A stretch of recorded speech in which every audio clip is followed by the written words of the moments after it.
Welcome everybody to the Gaming Up North podcast. This is episode 11, possibly. I don't know. Episode 3.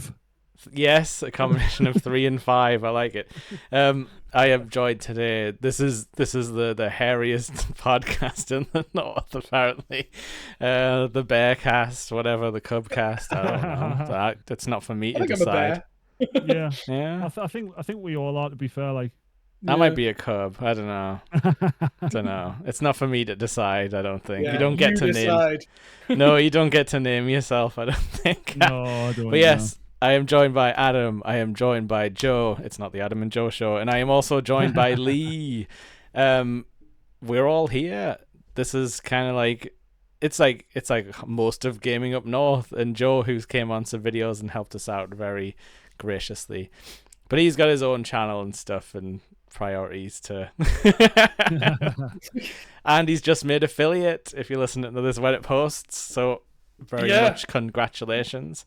New Twitch affiliate, thank you. Yeah, I think you were saying before. Now you can just stop streaming so much and I don't need to stream again now. I've done it. Let everyone down a bit, just to set the expectations. But yeah, and Lee's been doing his Final Fantasy thing. How's that been going? Have you still been enjoying it? Oh yeah, it's been going great, Laszlo. I'm so glad to be on the air. Those black trash bags. But seriously, have you been enjoying it? Give us your up-to-date review. I've only done 2 streams of it, but it's a hell of a game. Yeah. Like graphically, it is unreal. Yeah, it's not like normal Final Fantasy used to be. It's more of like a hack and slash, but with a bit of tactics in.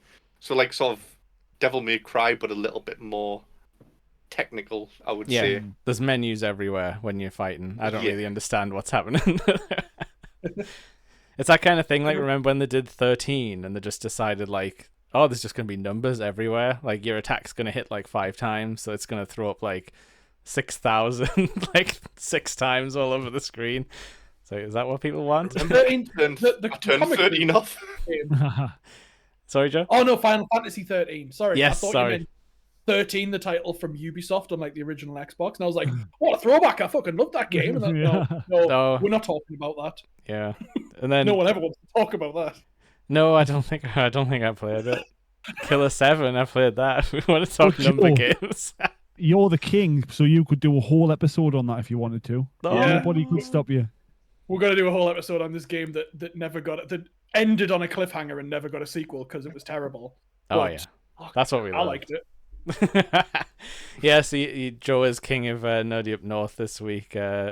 His incestuous rule. Yeah. Paul did that, not me. I was like, oh, I'm finally going to be king. And then he's just like, yeah, your sister's the queen. I was like, oh.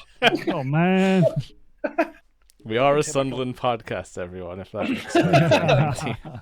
But we are here to talk about Grand Theft Auto, as the guy says when you first start up the PlayStation.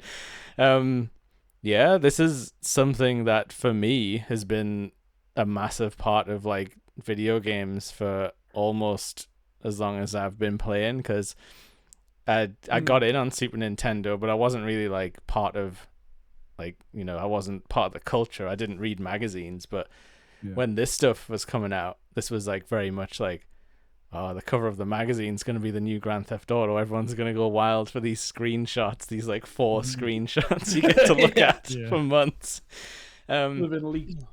But yeah, like Joe, I know you're a little bit like younger, so like how did like GTA come into your life? Like how did you sort of come up against it? It's so kind of you to say that I'm younger. He is, when I feel like everyone I associate with these days is in their 20s, and I'm like, God. Anyway, not us guys. As the young person on this podcast, I'm so pleased. Yeah, so I think, but weirdly, my introduction was GTA 2, so I actually did get in on it relatively early. Yeah. But yeah, it did, like, even as far as like GTA 4, I couldn't buy it myself. I wasn't allowed to. Like, someone had to buy it for me because of the age restriction. Yeah. So yeah, I think GTA 5 is the only one that I've actually gone out and gone, oh, I can buy myself a Grand Theft Auto game now, and not had to have like my mom buy it, like do over the counter at Games Boutique or something, and just be like, yes, this is for me. Definitely not for my preteen son standing in the corner going, yeah, go and get us GTA 3. Oh, GTA, man. I'm pressing against the window. You know, man. That's the day you become a true gaming man, though, when you buy your first explicit 18 video game. But I can't remember. It's very strange because obviously you had to be 18 to buy the game, but the official PlayStation UK magazine gave out free demos every month, didn't it? Yeah. And Grand Theft Auto was on there. They cut out some of the bad language, but you were still driving around shooting people, running people over, stealing cars. Yeah. We had this weird disconnect back then where it was like violence is okay, but if you talk naughty words or mention sex in any way, then that's explicit. But yeah, like Lee's right, like the driving over people was very common on the PlayStation, because there was even that crazy like Die Hard trilogy game where you could play the taxi level. Yeah, that was amazing. There was blood everywhere. You would just drive down and you'd like windscreen wiping the blood off. That was way worse than Grand Theft Auto. Yeah, I feel like if you're gonna lean into the car-based violence like that, it's a little bit precarious. But like games like Crazy Taxi, which are also sort of the same era, you'd hit the pedestrians, they just didn't animate the pain or the subsequent trauma. It looked fun, didn't it? It looked fun. They would run to the side really fast, so like sometimes you would clip through them, but more often than not they were like, you know, zip zapping out the way. I never got Crazy Taxi, mind. Like I looked at it and you're just doing taxi journeys, but like zooming about the place. It's but actually GTA 3 existed at the same time, and you could do that, but also shoot people. So like that's the thing. It's Crazy Taxi was an arcade game, so you can imagine, you know, putting 50p in that thing, and then Bad Religion starts blasting out the speakers, and you've got a wheel, and you're like, like it was a much crazier. Yeah, it was much more of an experience, like, you know. But yeah, you're right. If you bought it for like the Dreamcast or whatever, it was like, oh yeah, this is getting old real fast. This is good for 2 or 3 playthroughs, and then And I think we missed out on some of the branding, because it was like Pizza Hut branded in the US, and I think we got like a sanded off version. That had it like quick save. Pulling up outside the quick save. I've really got to get a food giant. I've been stabbed. I need to get there quick. Pull it up with some carrier bags, the stripy carrier bags we've got there. Who's that man at the side playing his kazoo? Hang on, that's Dragon Force. Oh shit! I did that. I travelled there, didn't I? You did, I?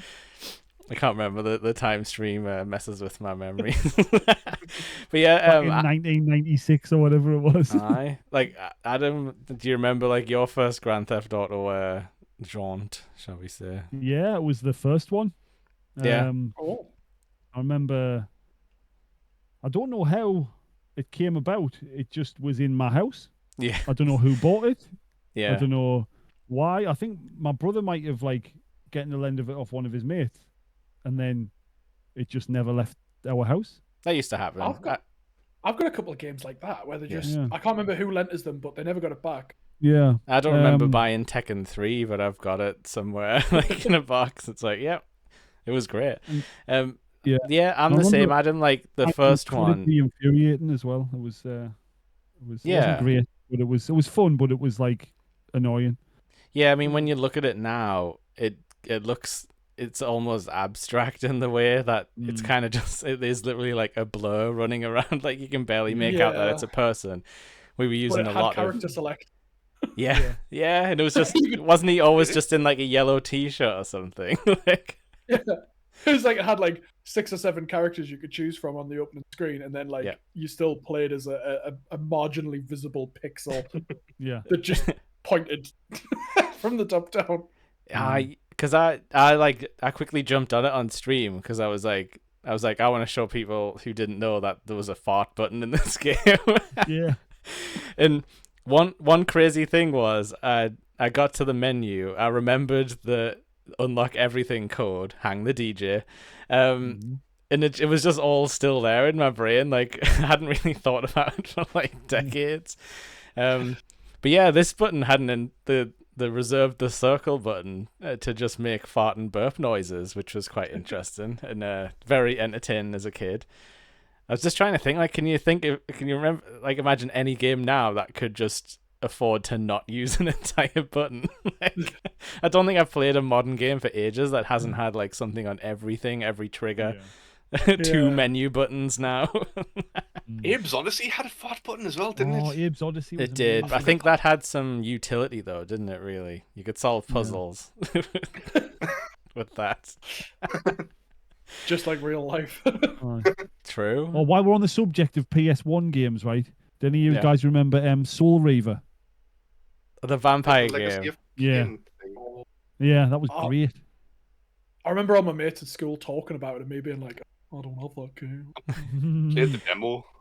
Yeah, I had the demo too because you could like suck the souls out of people and be like under his weird scarf. But yeah, you'll need to talk to Graham about Legacy of Kain because he knows the full story, including the old PC games that it's based on and stuff like that. Oh well, maybe I will then. Aye. We can do the Legacy of Graham Soul Reaver episode. I'm not committing to that yet. But yeah, like Lee, do you remember any kind of first memories or anything? Because to me, it was like the fart button and running people over was the thing I was there for mainly. The main memory that I have from GTA 1 is the only difference that I noticed between the demo and the actual game. Oh yeah. The demo finished with someone on the phone saying, "Oh, come to the hideout. We've got some fresh coffee waiting." Yeah. And in the actual game, he's on the phone. He goes, "Oh, come to the hideout. We've got some fresh pussy waiting."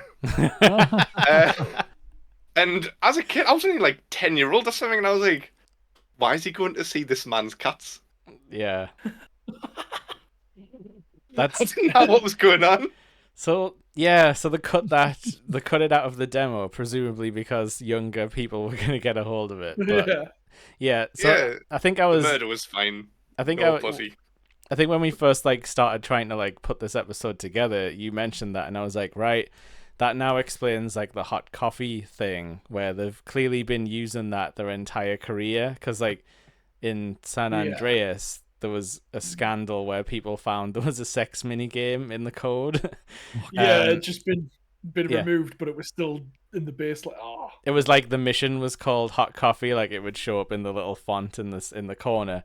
So I guess they've been using that internally as a code word for a long time. But that's one of the only times I remember someone getting in trouble for cut content in a game, because usually no one finds out about that stuff or don't care when it does get brought to light. There is a few. There's only one other case that I know of off the top of my head, and it's Skyrim. Skyrim has cut content where this is gonna get dark. This is your trigger warning for. You didn't code it unless you did. I didn't code it. So you can't harm children in the game. Yeah, it's not possible. But if you mod the game to harm children, it's a possibility. Yeah. There are outcomes to quests and dialogue and notes and stuff that gets passed around that's in the base game they didn't bother to remove because it was no longer possible. If you kill children, it's in the game. So it was at some point possible, and then they went against the floor and went, "No, we can't have kids being murdered in our games." But if you mod it and you do it, there's actual outcomes to quests. So that kid in Whiterun who's like, "Oh, this girl's bullying us." Yeah. If you kill her, he sends you a note saying, "She is, lad, but that was a bit intense." Bit much. I just said she was bullying us. I didn't want her deed. It's trying to teach you a lesson. Yeah. It's like, well, maybe you shouldn't ask the main character to help. Oh, yeah. That's on you, mate. That's on you. The Skyrim guy is king or queen murder hobo, for sure. That's always, I know we're getting off track, but that's always disappointing me about Skyrim, that there's there isn't many ways to interact with the world that isn't smashing stuff with a stick. But that is kind of like GTA in a way. Like there's very little. Yeah, this brings us wholesome background. It does, but like there's very little in Grand Theft Auto, any of them, that you can do that doesn't just cause like untold harm. Because like I don't know, like video games do this thing where it kind of like it glosses over something that is like legit crazy. Like if you drive down the pavement, that is one of the worst things you could ever do in real life.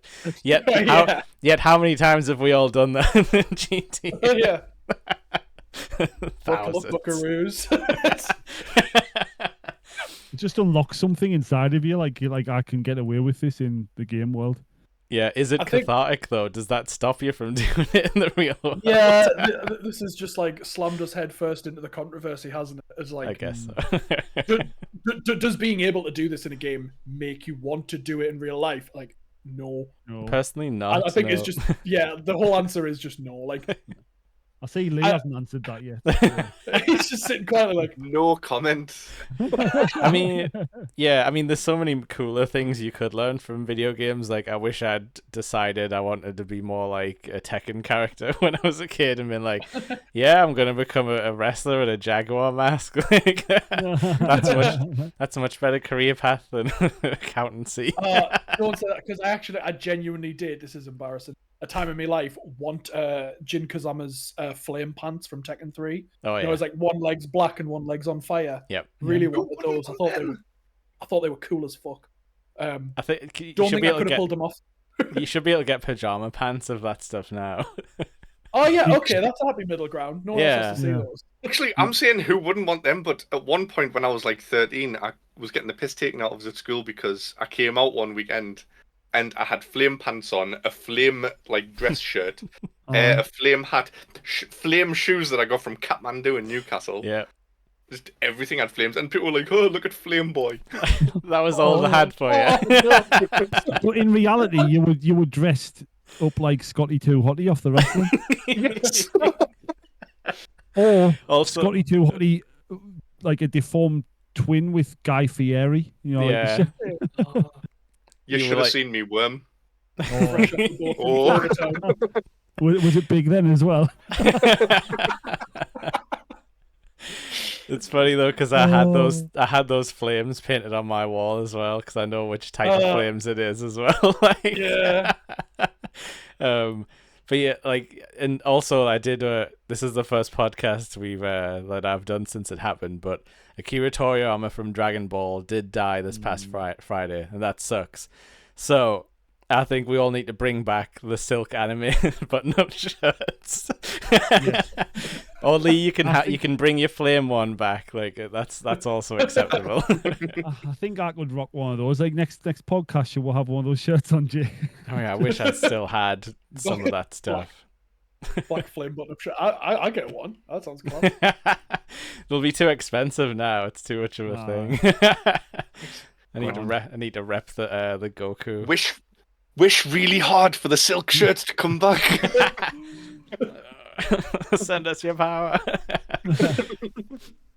Okay, so Grand Theft Auto. Most of us kind of didn't really like one though. Like, am I right? It was kind of boring. It was really easy to just immediately die. Like the cars exploded like nobody's business as well for some reason. Yeah. But yeah, I did used to play mostly with cheats. So I just had like infinite flamethrower. That seemed to be like the best thing if you wanted to just try and run through the levels. But even then I wasn't sure what you were actually doing half the time. The only thing I remember doing is answering the phone and someone saying, "Can you steal 10 cars and bring them to the docks?" Oh, and yeah, that took forever, didn't it? That was the majority of missions. And wasn't there something with a crane as well, where you had to like park it and wait for the crane to like pick it up? Or did you control the crane? I can't remember. Yeah. But I did like GTA 2 a little bit better. Because they added some more stuff. Like you could get cars with guns on them, and it's like, right, you've solved the problem. now I don't need to get out of the car or like stop or anything. I can just like chase people and shoot them at the same time. Because I think it still had those missions where you had to just like literally ram into like oh, don't let them get away. like on the top-down view, you want me to chase somebody like a computer-controlled car and run them off the road. They were asking a lot. No, well, no. But you remember how it had that weird zoom as well? Like when you would drive faster, Yeah. it would zoom out more. God. Like, no, I'd like to be able to see better. Like, stop moving the camera. Yeah, because you would inevitably like crash on like a corner of a building because it had zoomed out too far. Or because you were like, like D-pad driving. Like, Oh God, yeah.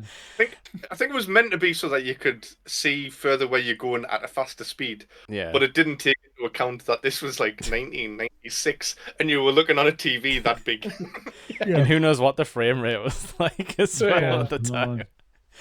But yeah, so Blistering 16. yeah, but like having said that in hindsight, none of us really cared for them. There were still sort of legendary games, like literally just because you could kill pedestrians. Because I don't think there was anything doing that at the time that I can remember off the top of my head. So this was like an event where it was like, have you got GTA? Like, yeah, like, come on, let's kill, let's murder. Yeah. It was supposed to be a multiplayer game. I heard, I read. Yeah. Looked. Would it have had to be like multi-tap or something?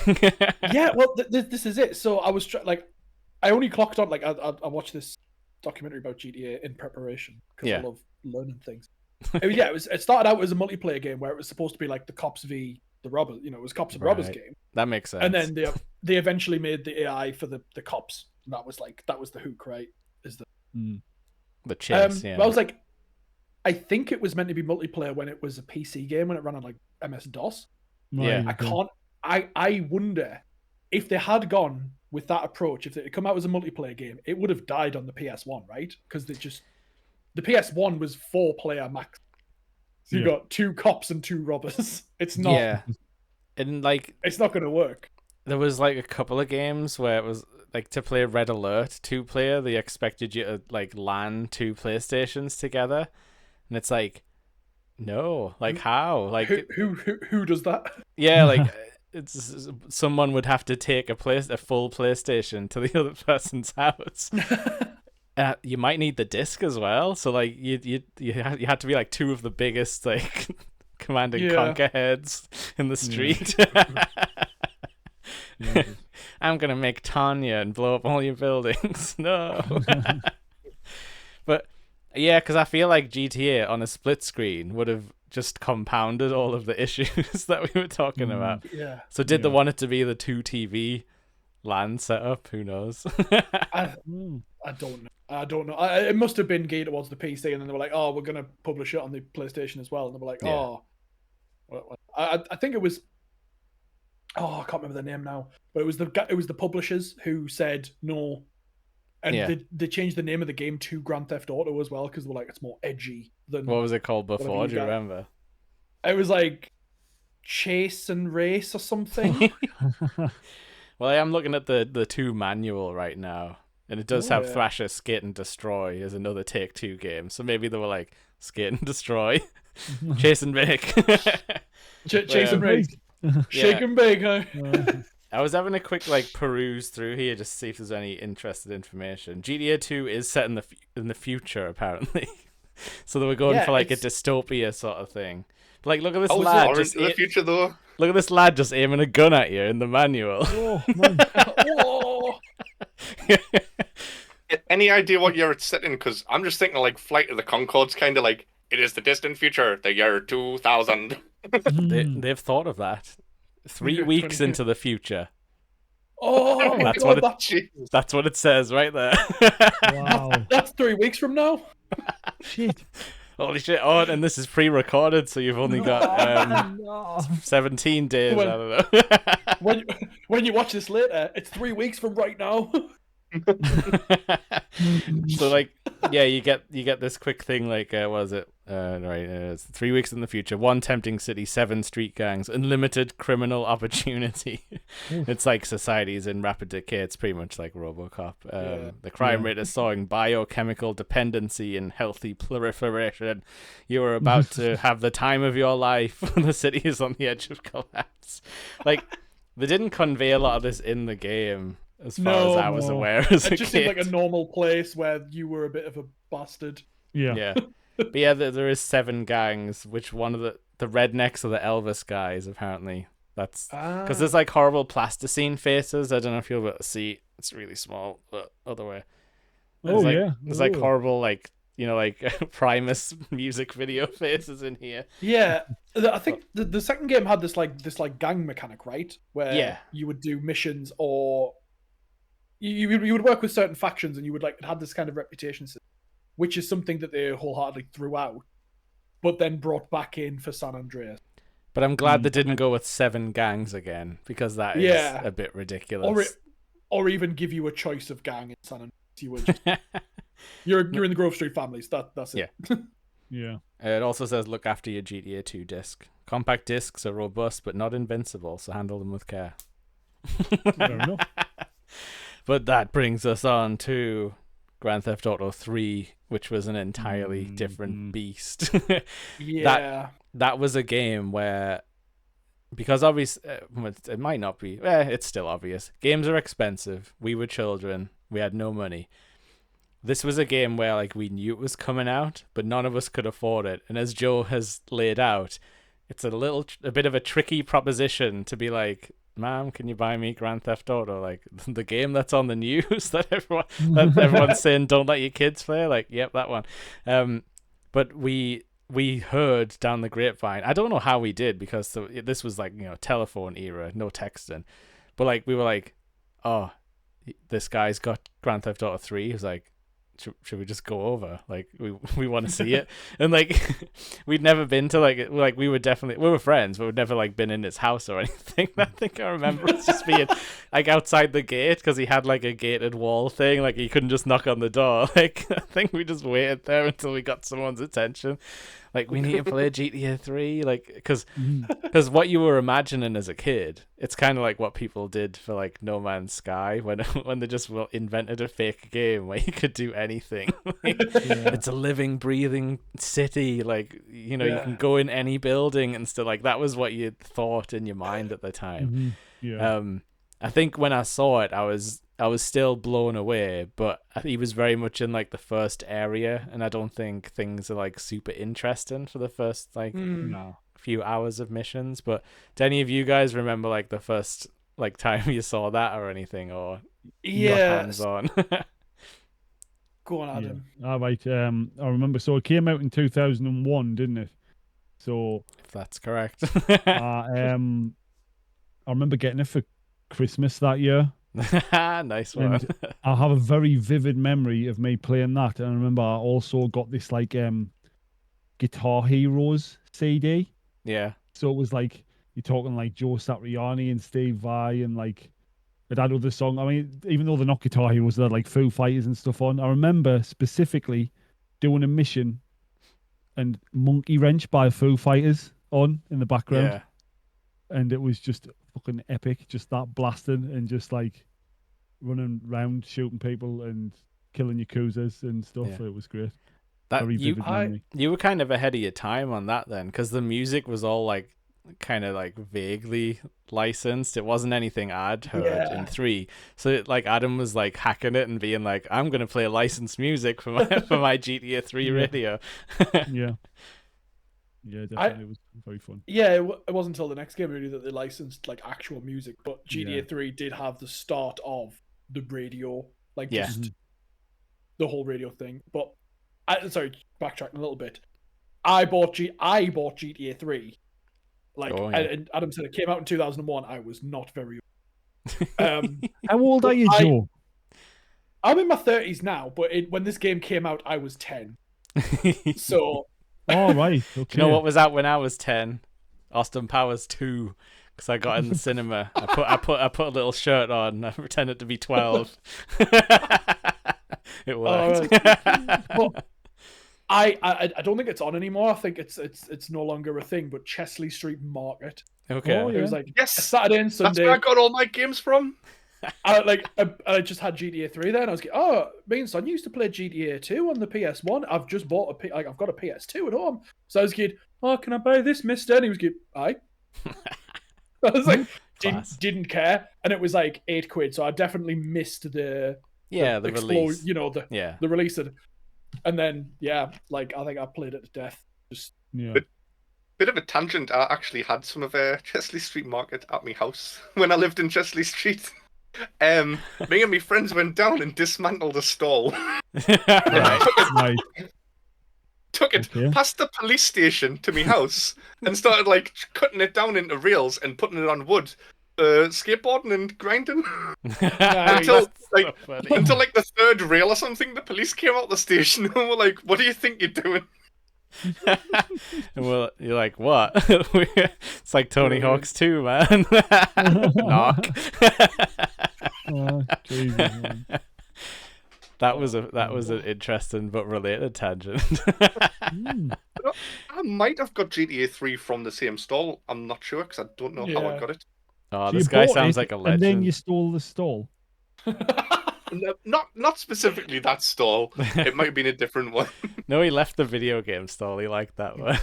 Yeah. Joe went back next week and it was like, I bought it from that guy over there. And there's just nothing there. There's nothing there. It's just a whirlwind. Yeah. Oh. Oh wait, no, it was over there.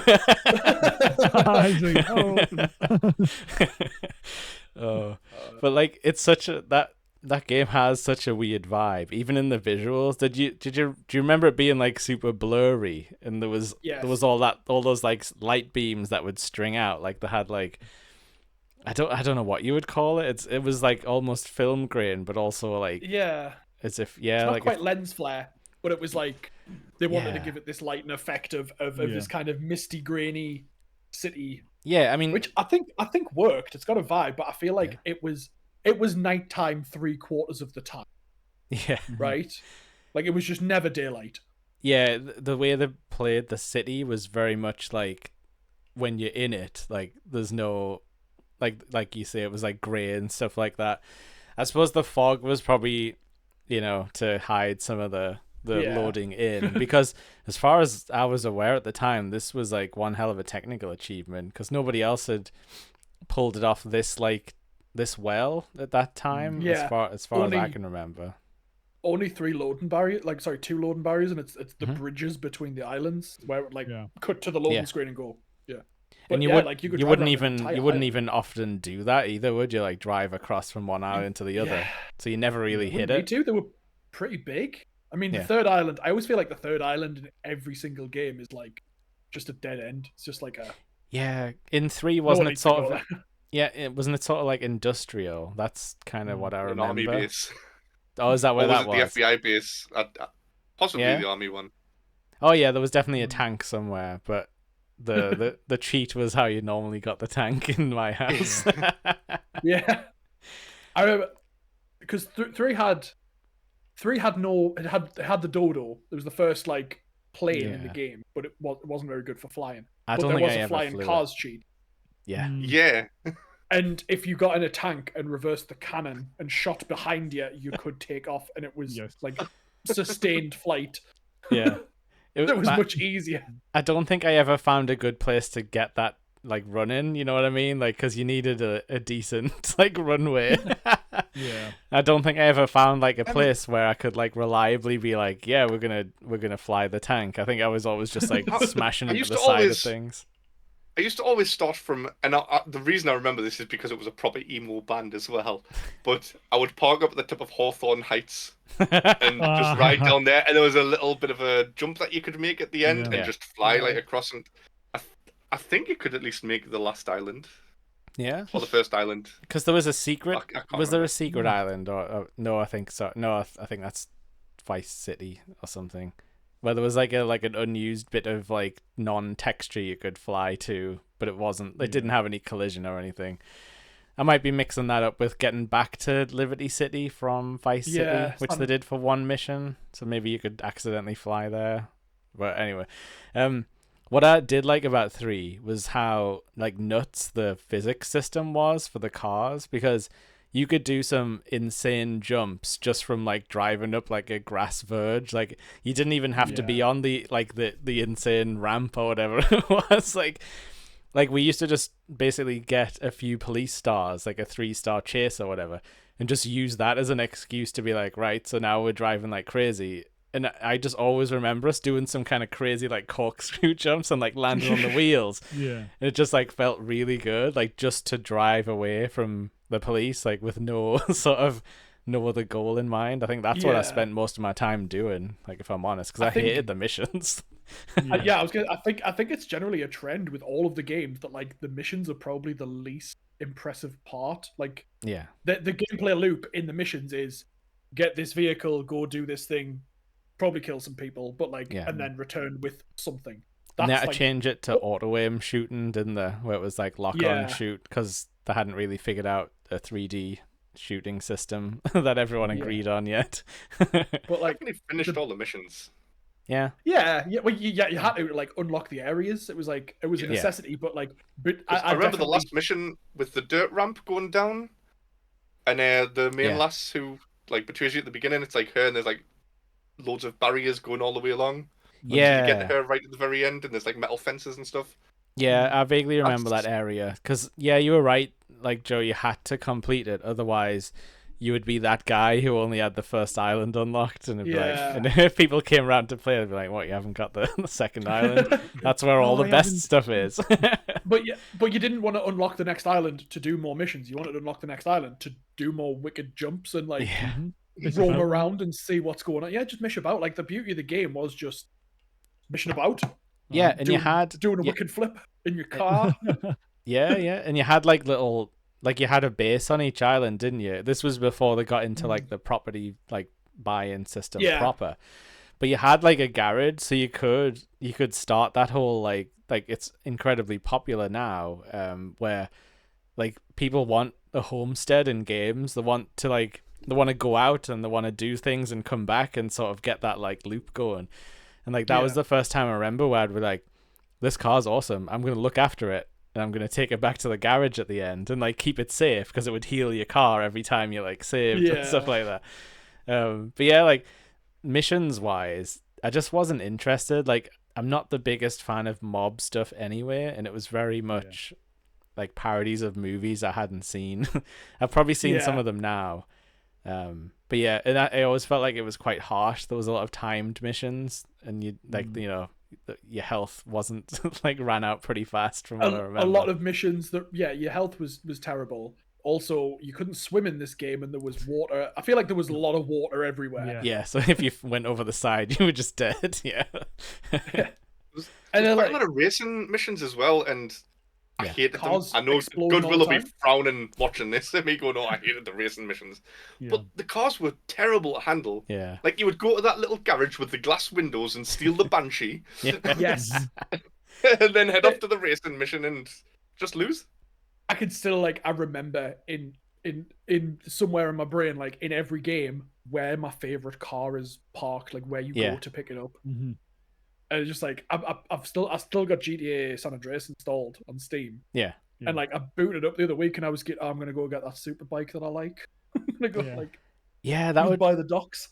That might be an interesting thing to check out actually. Like if I load up Vice City, can I like remember where stuff is? But I'd have to have like a Lamborghini Countach like that where you I'd have to have a save that had everything unlocked. But I think I remember using the bikes for the missions. I only ever used the bikes just to crash into things and see how far I could fly. Yeah. Which wasn't very far on those games because he would just kind of like flop, wouldn't he? There wasn't much physics. I think bikes were a Vice City thing, weren't they? That was like one of their exciting additions. There was bikes in GTA 1, but like, you know, that was just a pedal bike in San Andreas, didn't there? Yeah. BMX. We could do tricks. I think like each game in the series, and I know we're skipping ahead because we're still talking about 3. Yeah. Each game in the series just like upped the ante. It just like in tiny little ways. It's like GTA 3 had the 3D environments and the cars and everything, and then like Vice City was like, oh, we're gonna add bikes and like helicopters and boats, and just think you still can't swim, by the way, but you've got a boat. Just be really careful when you get on it. It just warped him to it, didn't it? As long as you were standing like fairly close by. you press triangle and you just like over here now. Well, sometimes, but other times it would like auto run you around. So yeah, I think Joe's right. I think you could accidentally like just run into the boat and then he would fall down the gap. Just in the gap, and then you drown. Which I don't know Did you about ever- anyone else, but falling down a gap like that is one of my worst nightmares. That's never Oh, actually yeah. happened. Oh, Like yeah. falling down the train gap. Like, what would you even do? Yes. Did you ever play with like? So you had cheats. All the games had like cheats in them. Where you Yeah. had the button combos. Did you Yeah. ever play with one of them like Game Master or Exploder discs or anything, where you could load cheats before you loaded the game? Yeah, I Ooh, definitely yeah. had a bunch of that stuff. I could probably If you- reach some Game Boy action replays right now. Yeah. Oh, the Game Boy ones are you can ruin so many Pokemon saves Yeah. on bad boys. But the infinite health, I want to say mod because it wasn't like a cheat code. It was Yeah. just like it was just constantly loaded. The infinite health didn't give you maximum health; it healed you. Yeah, So Yeah. if you fell in the water, you would slowly lose your health, but Mhm. then it would just replenish at the same rate. So if you fell in the water with that cheat on, you'd stay there, I think- dying indefinitely. I That was think the worst thing. I think you could wait long enough for it to kill you, because I think some games have that where like they build it into the code where they're like, okay, if a person falls past this point, we're gonna assume like we're just gonna reset them. But no, you're right, You could Joe. al- Like you could accidentally still die because if you got hit with something that would take more than 100 health off, like if you Yeah. fell so high or if you exploded like next to too many things. And I always thought that was Yeah. really unfair because I didn't understand what the actual cheats were doing. Like I didn't realize in my head it was like just manipulating like the code numbers and stuff. But like in my head I was like, it's not infinite health. Like I still have to be careful. Like I'm not allowed to like do this. In that scenario when you've fallen in the water and you're just constantly alive drowning, Yeah. you could use the cheat code to add wanted stars, and if you got up to like 6, the army would show up and they collectively would shoot you, and the DPS would be so high combined with the drowning, you actually would die. Okay. So that was like that was my solution. It's like, oh, I fell in the water again, and then like just add wanted level, and then the army show up and just start shooting us until Yeah, until I because they would just send cars, wouldn't they? Like if somehow you could like hold out on a certain spot, you would just see like all the roads, like they would just zoom in from like any direction possible. If you were in the water, they would just drive off to try and get you. It's so cool as well, like having just like levels of response, like as it goes up, where you're like, oh yeah, there's a few coppers after us too, like the FBI are on my arse, and then the military are showing up in tanks because I'm that much of a menace to society.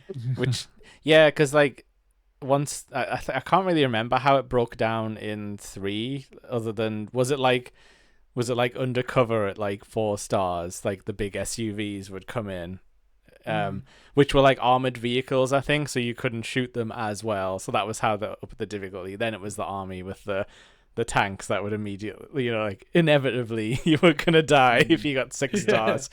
But then in Vice City they got to be a bit more interesting and be like, okay, 4 stars is helicopters. So now you're like, crap, maybe I need a rocket launcher now. Harder to escape on foot. It's like you're gonna be seen more often. It was good, and it was to the credit of the controversy. It was actually like, here are the consequences for your decrepit behavior. Yeah. I keep saying decrepit, I mean debaucherous. Or Decrepit. It was stupid with the police though. Like you'd have 6 stars and the army are chasing you through the city, and all of a sudden you pull into this garage, come out with a different colour car, and the army like, no, that's not him. He's we're gone. looking for a Pack red it car. up. A different car.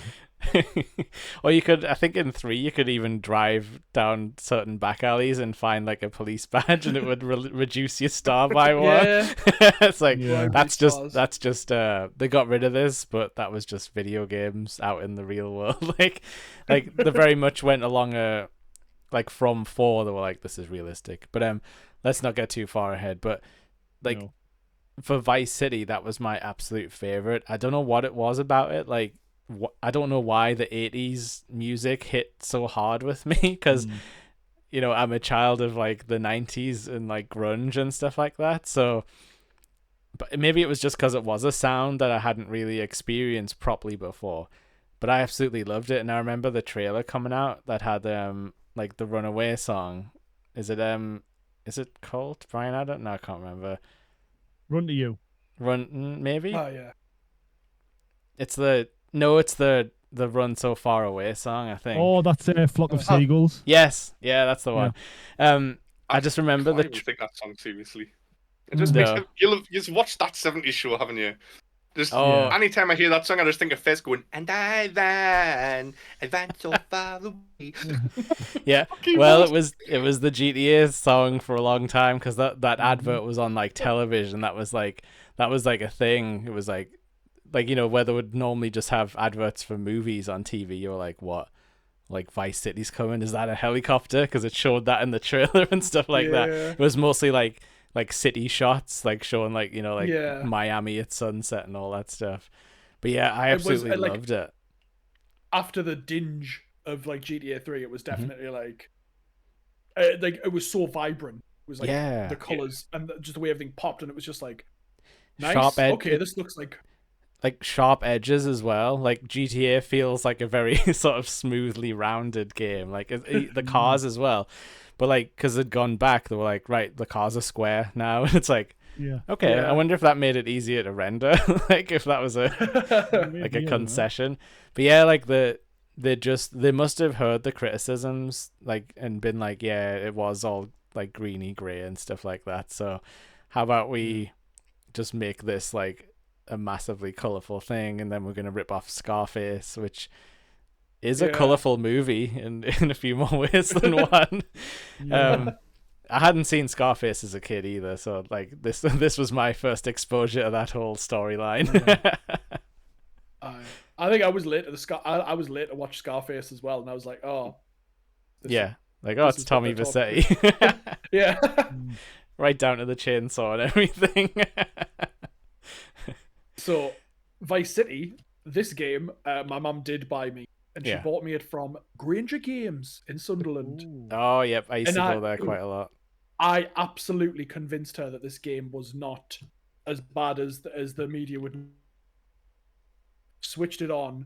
The opening cutscene. I think like the first line of dialogue is the mafia boss who sent you to Vice City. And his opening line is something like, Tommy Vercetti can suck my dick. And I was just like, my mom's just standing in the same room, just kidding. It's just like, you told us this game was on the level, Joe. You lied. You fucking lied to me. No. You only said you were going to commit Grand Theft Auto. Nothing else.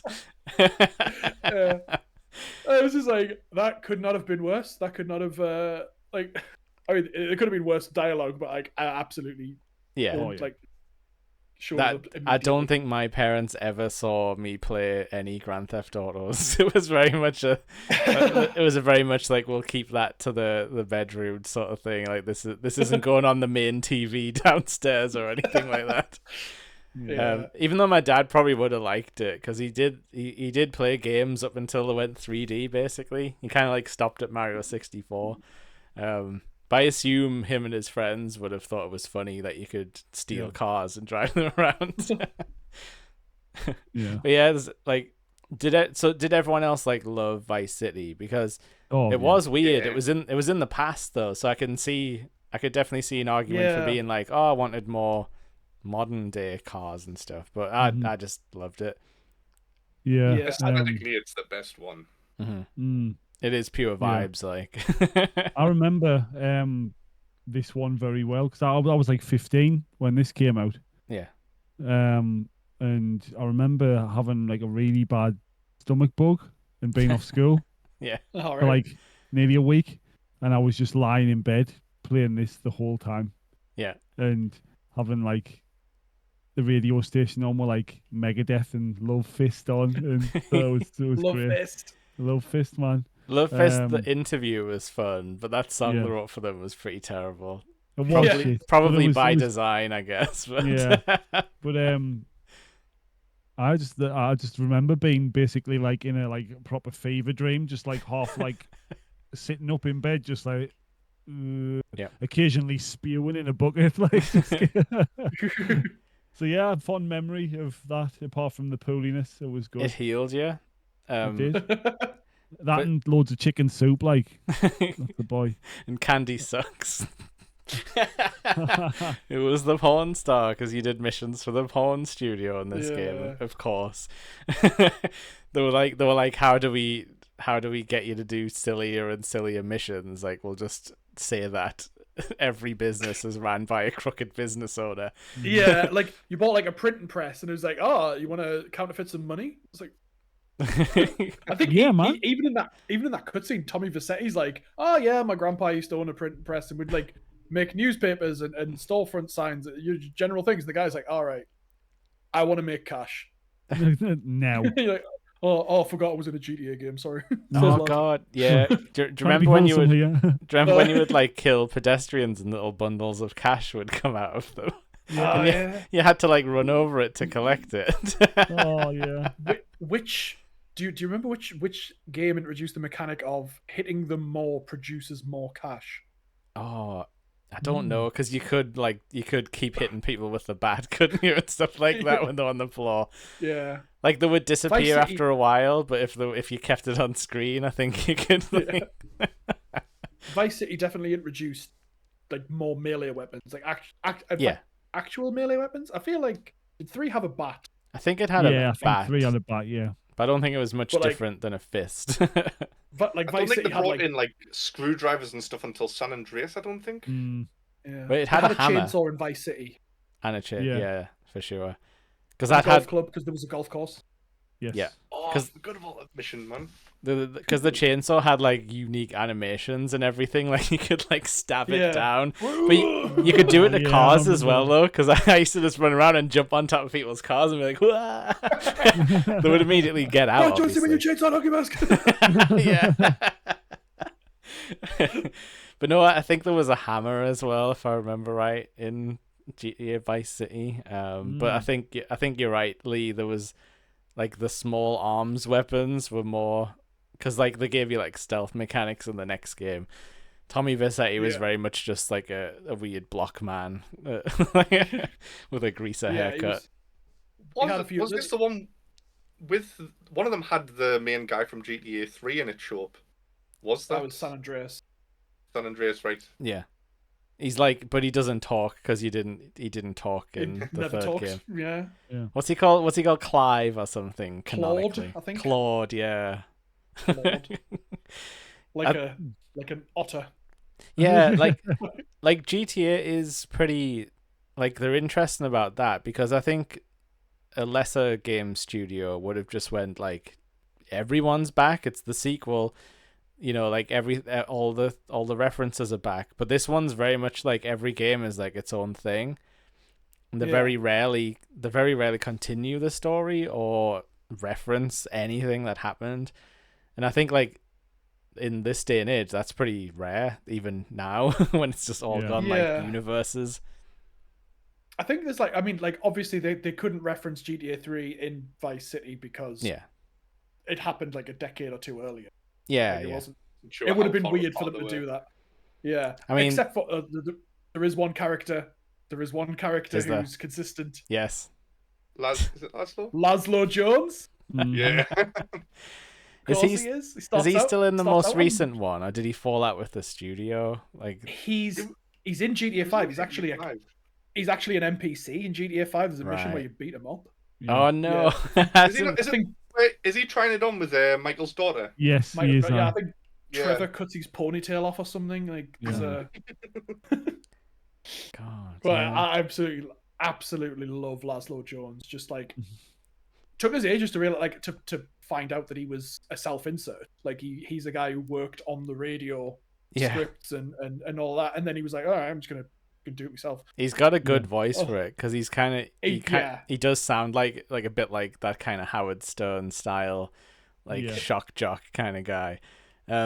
Yeah, we haven't talked about the radio and stuff, but I used to love the stupid adverts. That was like one of my favorite things as a yeah. kid.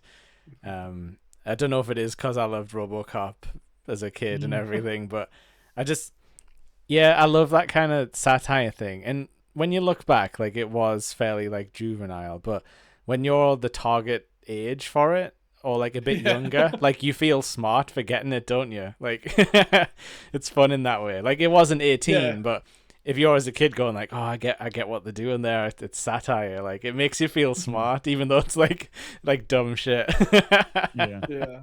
Are any of those like burned into your head like really bad? Like any of the adverts? And Literally, stuff, like so many of them. I think before we even started, we were talking about the Zaibatsu monstrosity. Yeah. Yes.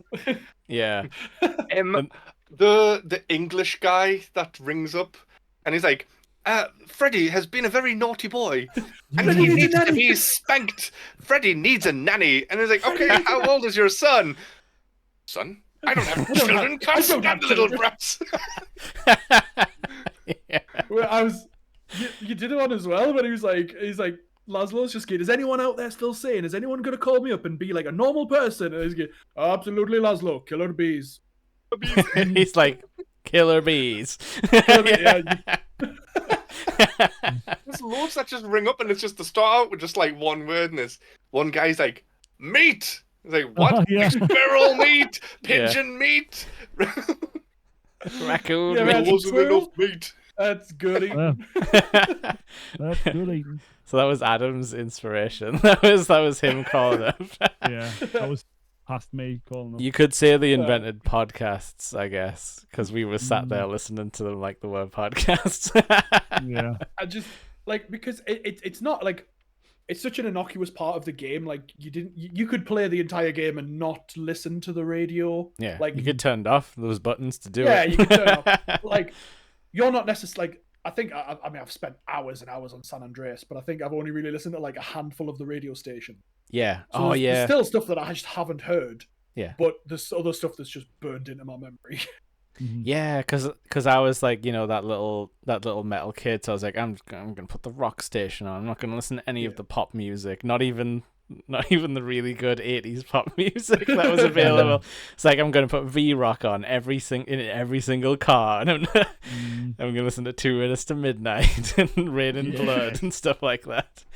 The thing is though, like I didn't often make the connection as a kid that this was real music. There was obviously some that I did know beforehand, but like for Rain and Blood and stuff, it took me like years to realize when I actually heard the real song, like when I got in with like the metal crowd. It was like, oh, have you heard Rain and Blood? I was like, I don't know. And then I'm like, yeah, it's in GTA. And then everyone's like, what is it? And then you go back, you get your PlayStation out, because we were probably in like, you know, like the GameCube era at this point. And like, yeah, like it's all that stuff's there, like just in getting into your brain. It's like subconsciously surrounded by silly adverts. Like my favorite was that like really stupid movie one where it was like Commando. I can't remember what it was called though. It's like Rambo. I'll cry when I'm done killing. Yeah, and it's like they have your boy, like they have your wife and stuff like that, and he's like, I'm done killing you. Oh, and he's like, I'm not even married. Oh yeah, no, he's like, they have your wife. I'm not even married. You are now, to America. And all that stuff. And then there was like the fake Michael Myers thing where it was like, oh, hello, Billy. I didn't know it was hockey season. Can I borrow a knife? Like they had to be super on the nose about it because they only had audio to work with. That was it. Like, go on, like, so. Oh, sorry. I was going to say there's computer game adverts in as well. Like there was Pogo the monkey. Yeah. And it's like, don't let those scientists test their products out on you. Shoot them with your banana cannon. Then take over the White House and become president of the United States. And I think they did that thing that was like a RoboCop parody where it was just like, you control the green cube. Like it was like an Atari game sort of thing. The Exobio Degenitron. Yeah, it was like they had all this complicated lore, but it made it sound like it was Jump just from cubes. green square to green square with your purple monkey dot. Yeah. I think that monkey thing's like been a running gag, like with like the. That's it. Like just to be on a fly on the wall in that session where they're just like, right, we need to come up with like 20 adverts for this game. Rusty Brown's Ring Donuts, which was all about eating ass, an entire advert. which went over my head for a very long time. But God. yeah, like Vice City, I just loved it, and it had the same thing where you could just go crazy on the bikes and jump over like the like the Yeah. rivers and the canals and stuff Yeah. like that. I did again. Oh, I didn't like jump the cutscenes missions. as well were amazing. The which ones? Yeah. Like it goes in slow motion. It's like goes to cinematic shots Oh Yeah. yeah. The when you got the instant secret jumps. Oh, you mean the cinematic camera you could trigger anytime you were driving? Ah, Yeah, no, but this was special. Yeah, but do you remember that though? You could, if you were switched to like first person car, like third person, if you went a bit too far, it was like Oh. cinematic, and it would just pick Yeah. camera angles. And it was like, Yeah. I can't play like this. You're like driving around a corner and the camera angle changes, so all of a sudden Yeah. left means like a different direction, and you're just like, oh. Or it's like a helicopter Well. view, and you're like, well, I'm down there somewhere.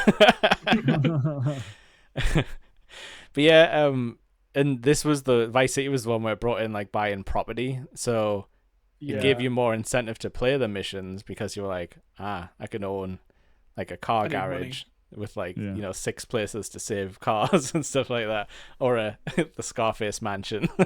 Yeah, Mm. so you can keep your Countach safe. Yeah, but Me Lamborghini Countach. yeah, do you remember? Because it was that white one, wasn't there? That Lance Yeah. guy or Vance or something had. You could Lance get that Vance. one. Was that it? Was he called both? The car of the 80s, that like proper Yeah. like 80s icon, that. Yeah. I think there was like a Ferrari stand in as well that you could get out of like a car showroom. Again, that's just another place that I can remember. Like I could probably roughly find my way back to it Yeah. if I was just dropped on the map. I Yeah, think that one with the Ferrari, it'll have been like a Ferrari Testarossa or something like that, Yeah. judging by the year. Yeah, I know a lot about cars. Was it an although I don't drive. Inferno? I think it was an Inferno, like or something that it was called. the Inferno but- was the Countach, I think. Was Okay. the equivalent. Countach. It was probably a Countach. cheetah then. Countach. Cheetah, is that one of them that they had? That Yes. was what car was that? I feel like that was like a Mustang of some maybe.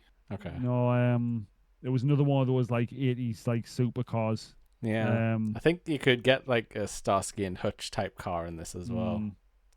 Yeah. Oh yeah, okay, there was a cheetah, but what was that? Sorry, I'm not looking this up. It's Oh wow, alright. it's got a top speed of 143 miles per hour. Well, I in, don't know how people- in 1986, that was like light speed. Oh, like I never understood how people like have managed to compile these encyclopedias of I know. game cars and like how do you know that's how fast? Anyway, Yeah, like can you look in the code somewhere? Like, if you like, can you figure out miles per hour? Like, because it wasn't to scale, really. yeah, exactly. Like Did Vice. this? Oh, sorry. No, you go. I was going to say, was this the one where they started so that if you crashed, you could fly out the windscreen? Yeah, Or was that San Andreas? Or am I No. thinking of Saints Row? I think it could happen very rarely, possibly, or maybe that was a 4 thing. It might have been I think it was GTA 4 when they introduced that the windscreen. because Oh they yeah, but had- Tommy Vassetti would fall off bikes a lot. That's what I'm thinking of. in Oh, my yeah. head. And he'd be like, "Damn!" oh yeah, Because this was our first like voiced protagonist, so now you had to have like the combat box and stuff and like stupid things when he would fall over. did you feel like did you ever feel like the voice protagonist actually added anything to the game? Because I feel like most of the side characters, the NPCs you talk to, are like they're the fun bit. Yeah, They're like the wacky characters you meet. Like I've never liked CJ. I've never really liked Tommy Vassetti. There's not really much substance to them. yeah. Like I Remember can't. One of the voice actors. And I think it's the strip club. I'm sure it's a strip club owner. You walk in, and he's like, "Oh, mate, you fucking mug," and it's Danny Dyer. Is it really? Yes. Getting one of his early jobs in, early acting credits. God, yeah, like Joe, like I'm kind of with you. Like I remember as a kid, like thinking Tommy Vassetti was cool, but when I think now, I couldn't tell you anything he said apart from I'm sure there's one part where he's like, "Tommy Vassetti, let's go." And it's like maybe that sums his character up, that he was kind of just there to move the missions along. Like you show up, Yeah. get something done, and then get out again. But yeah, also like CJ is an interesting one, because that kind of wasn't for us, if that makes sense. Like Like Yeah. as a as a white child in Northeast England, I did find it hard to relate to CJ, but I thought the story was interesting, starting it from starting it from that, like a Yeah, you're in like a this street failed level, gang. yeah, and it's very much like, oh, you're just starting off in a regular house, like you're not this kind of like high flying guy who's like been sent to like do missions. You Yeah. kind of have to find everything funny. yourself. Funny you should say It's your high mindset. flying, because the only memory I have of GTA San Andreas is the jetpack cheat, flying up to tall buildings and jumping off with parachutes. That's the Yeah. only thing I can ever remember doing. You have to remember something like a cheat to give you a parachute, though, I think. Yeah. Yeah. Or you had to I like, used to love Yeah. jumping out the plane and doing the cheat midair, like Oh. as a test of skill. yeah. Do you think any of us could like muscle memory like a GTA cheat? I think I probably could after a couple of tries. Maybe Ooh, I not don't first know. try. Because they were all like trigger, trigger, trigger, trigger, like in some kind of order, and then like just a quick like circle on the D-pad, Yeah. weren't there? Yeah. Yeah, like up, right, down, left, or up, down, left, right, or I think it was up, up, down, down, left, left, right, right. Like there was like Yeah. a pattern to it. Mhm. There was Yeah. definitely a thing. Because I used to do I've- the wanted cheat while I was driving around, and the car would just be like, like a little bit while you're doing the cheat. And you'd always like look left and right while you're yeah. doing it. You go, huh. I think as well, this is some like stupid knowledge that may or may not be true, but I think if you were doing the tank cheat in GTA 3, you had to switch to the bat first because it would throw a grenade if you just did it, because it would like Yeah. it would switch weapons like forward and back, and you would land on the grenade when you had to press circle. So you would like blow yourself up if you weren't careful. But that was probably just me having already done the all weapons cheat, so your mileage may vary depend on what you Yeah. had. San Andreas is definitely the game I played the most. Like, Okay. This is where I've got a similar story to Adam, funny enough, where San Andreas, I'm pretty sure it came out around my birthday, which is like November 18th. So I'm pretty sure it was close to that. Or that was just when I finally had a chance to get it. But I actually got the mumps or something, like glandular fever. And I had to stay in the house for like nearly a month. And it was like, oh man, can I have Grand Theft Auto? I can't go out to the shops or anything myself. I'm all contagious. And like, I loved staying off school was excellent. And I wasn't actually that ill, so I could play GTA. As far as I knew, I was just contagious. I was like, this is fine by me. Yeah. I wasn't gonna do anything else this week anyway if I could help it. But I thought GTA it got hard pretty quick from what I remember. Like I liked the early stuff. Like I liked the early missions where you were just messing about. And like obviously that train mission's fairly iconic. Like Yeah. But I feel like it got hard really quick, and then I kind of got stuck and kind of couldn't progress. So I just used to explore around, I think. Yeah. Did they bring in the weight mechanics on this? Yeah. Like, Yeah. you could go into like fast food stores and eat like 50 burgers and throw up on the floor, but you just keep doing it and get fat. Yeah, you No, would and get you like have to go to the gym and then work out and get your stamina up. And that. you could see it happening though. Like every time you ate a burger, you would like get a little tick like bigger, like every time. But yeah, I definitely remember trying to keep his like weights up because I was like, what if I need to like fight people? Like, Yeah. I hope they don't bring that in GTA 6. I'm trying to escape reality. Yeah. Relive it. This is Yeah. this is what I was talking about them up in the ante, because like Vice City had you could buy houses and it had a few more vehicles. This was like you could swim now and ride bikes, and as a result of that you could like get fitter, and that had an impact on the game where like there were people you would meet who wouldn't talk to you unless your sex appeal was right. Yeah. It had loads of sliders, didn't it? That you were constantly checking on. bring up the stats bar, and I'm like, what bearing does this have on anything? Like, yeah. Did your hair grow, or was it just that you could go in with a shaved head and all of a sudden come out with an afro? just I get think- haircut. Yeah, okay, think yeah, the you latter, could yeah. you could just put hair on your head. That was maybe one of the first Tattoos games as I well. remember doing that. It's brilliant, like telling the barber to shave your head and then going, "I'd like an afro instead, actually, mate." He's going, "Oh yeah, no problem." Bzzz, and then you've got an afro. It's like, Yeah. how did he do that? Yeah, I think He a lot just of glued it games back on. a lot of games followed suit. Yeah, he's just sweeping up the excess. Yeah. Like, this will work. It's not fine. But yeah, so like San Andreas, it felt it was a weird one for me because what I remember doing, because this was something you could do back in the day. You might be able to do it with Steam games now, but I remember stealing a save file off somebody that had like mostly completed the game. Yeah. So I was like, I just want to see what the third island is and go to like the fake, because they had like a fake Vegas, didn't they, sort of thing. Fake Vegas, yeah. It was like it was Los Angeles, San Francisco, and Vegas. And they were all in one area, narrowly by bridges. So back then, you know, if you could persuade someone to bring a memory card over, you could copy the saves over. So I did that, but I don't think he'd beat the last mission. So technically, I had beat the last mission, probably with cheats. But so yeah, I found it too hard. Yet I somehow found the time to sit down and beat the last mission, where it was like you were chasing like Samuel L. Jackson's character in a fire truck and stuff like that. I think. Yeah. Because he was like a crooked cop that showed up at the start and like framed you and your brother or something like that. Yeah, I still don't really know the plot of the game. I think I've watched I've watched the game be played a lot on speedruns because I absolutely love GTA speedruns. Oh, that's interesting. I don't think I've ever seen a GTA speedrun. Depending on the category, they can go on for some time. Yeah, but if it's an any percent, I'm guessing there's like ways that can go crazy on it. Yeah. I think there's like when they released the definitive edition, which was the first 3D games. There's like a glitch. So if you're doing like any percent, there's a glitch in San Andreas where it's like the second mission you can warp to the end. It's very it's like a 9-minute category or something.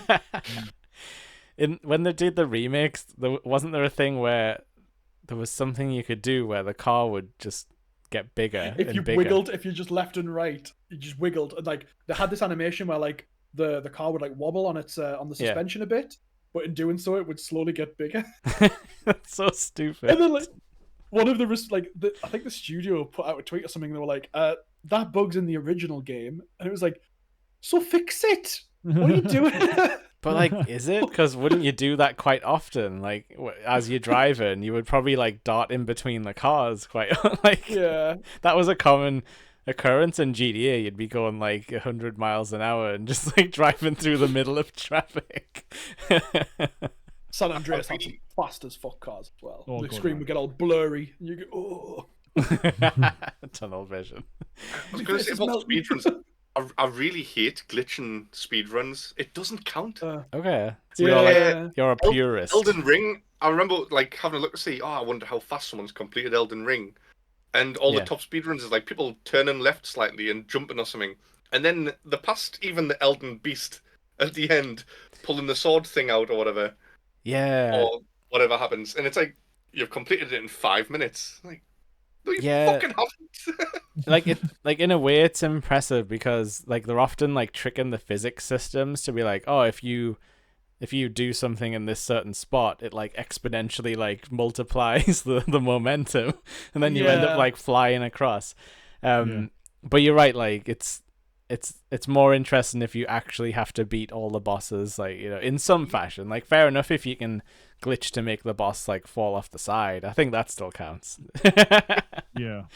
And also there's like some interesting stuff that I've seen on TikTok where people are using like the backstab in Elden Ring, and then it cancels fall damage. So if you can get someone at the right angle, you can like go really far. I did not find much of that in GTA as a kid, as far as I'm aware. Everything would just kill you if you flew off something. With older games, like if you went out of bounds in GTA, they'd just murder you. But that was with older games like that, the speedrun mechanic is always manipulating like the memory allocation of what's going to happen next. Because the PlayStation and the like Nintendo or the N64 or something had to be so careful about how they used every single block of memory on the console. They're like, I watched there's an Ocarina of Time speedrun where like when you beat the first boss and you like step into the blue square that's supposed to teleport you back to the start. Yeah. They like do something to deallocate the block of memory that tells the game where to teleport you and set it to the end of the game. So they just like they step in the teleporter and then they're suddenly at the end of the game, but as Child Link with like the starter sword, and I'm like, yeah. How does anyone figure that out? How does anyone do it? Yeah, because there's no way there's like a very small chance you would accidentally ever do that, and sometimes it kind of would be impossible. Like it's a very like sometimes it's like a fast button combo that is like so unnatural you would never like think to do it. But what I love as well is that it's obviously possible to do it in these games, and that's how they do it. Someone would have done it and been like gone to school the next day and been like, I was playing Legend of Zelda and I beat the first boss and then I was at the end of the game and I was like, sure, yeah. It's like or whatever. It's like the Pokemon stuff, because as a kid that happened where you'd be like, yeah, I found Mew under the truck next to the SSN. It's like, oh yeah, you use strength to like push it away. It's like, do you use the thing that you don't get until after that, right? That makes sense. Like, there's Mew is in Pokemon Yellow though, isn't he? Or they are? No, but like you go into the Cerulean gym, is it the Misty's gym? Walk up to a swimmer that goes, "Hey, you," and like jumps over, and you quickly fly away. Well, that's the thing. Yes, you can trick the memory. That's what I was about to say. You can trick the memory and stuff in Pokemon to find almost any Pokemon as long as you do like the right combination of like events. Because I've done the Mew thing. It's quite easy to do. I have as well. Yeah, because I was like, no way, like Mew is actually in the game. Like after all these years, after all this time of us having to use like cheats to like catch a fake one. But no, it turns out it's sort of a cheat in itself. But it's dead interesting. It was in the game code, like, but it was an event exclusive thing. You had to go to like a convention and have with your Game Boy cartridge and an empty slot in your party, because otherwise it would just overwrite whatever was in slot 6. Yeah, put your cartridge in a giant machine. Yeah, that's that. Like, and there used to be a glitch as well where if you like cancelled like if you turned off your Game Boys mid trade, it would duplicate one of the Pokemon. And one of my mates at school had Mew, and I made him do it, and we both ended up with a Pidgeot, and he had the Mew was gone. Oh, no way! Duplicated the wrong side. Because I think I remember doing that in Silver. You could turn the game off, and then it would duplicate the Pokemon. But in Silver, you could attach items to Pokemon. So that was how you would that was how you would duplicate Master Balls and stuff. But I don't know. I don't know if we were just trading the exact same thing just to make sure like nobody lost anything. Yeah. I don't know. It was a risky game we played, but we all did it. But yeah, I always love that, like those stories where people like GTA San Andreas, someone would say like, oh, you can see the ghost of your mum floating around the house, or Bigfoot's in the woods. Yeah. And you're like, no, he's not. And you're like, actually, has anyone been through the game files now that that's a more of a common thing? And is there something in there? They definitely put one in. Was it 5? They definitely put a shadowy Bigfoot eventually. Yeah. Oh god, yeah. You know what?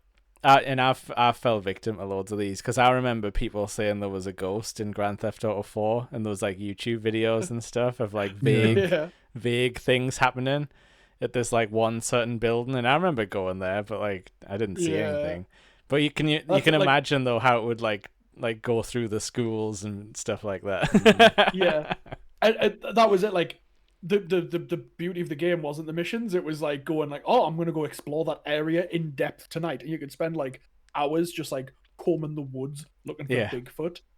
And it wasn't there. There might have been a what was it, like secret package or something? There was like there was sometimes hidden stuff there, because there was Easter eggs. Yeah, there was an actual Easter egg in Vice City, isn't there? Like a chocolate Easter egg you can find if you jump through like a certain like top of the building like thing.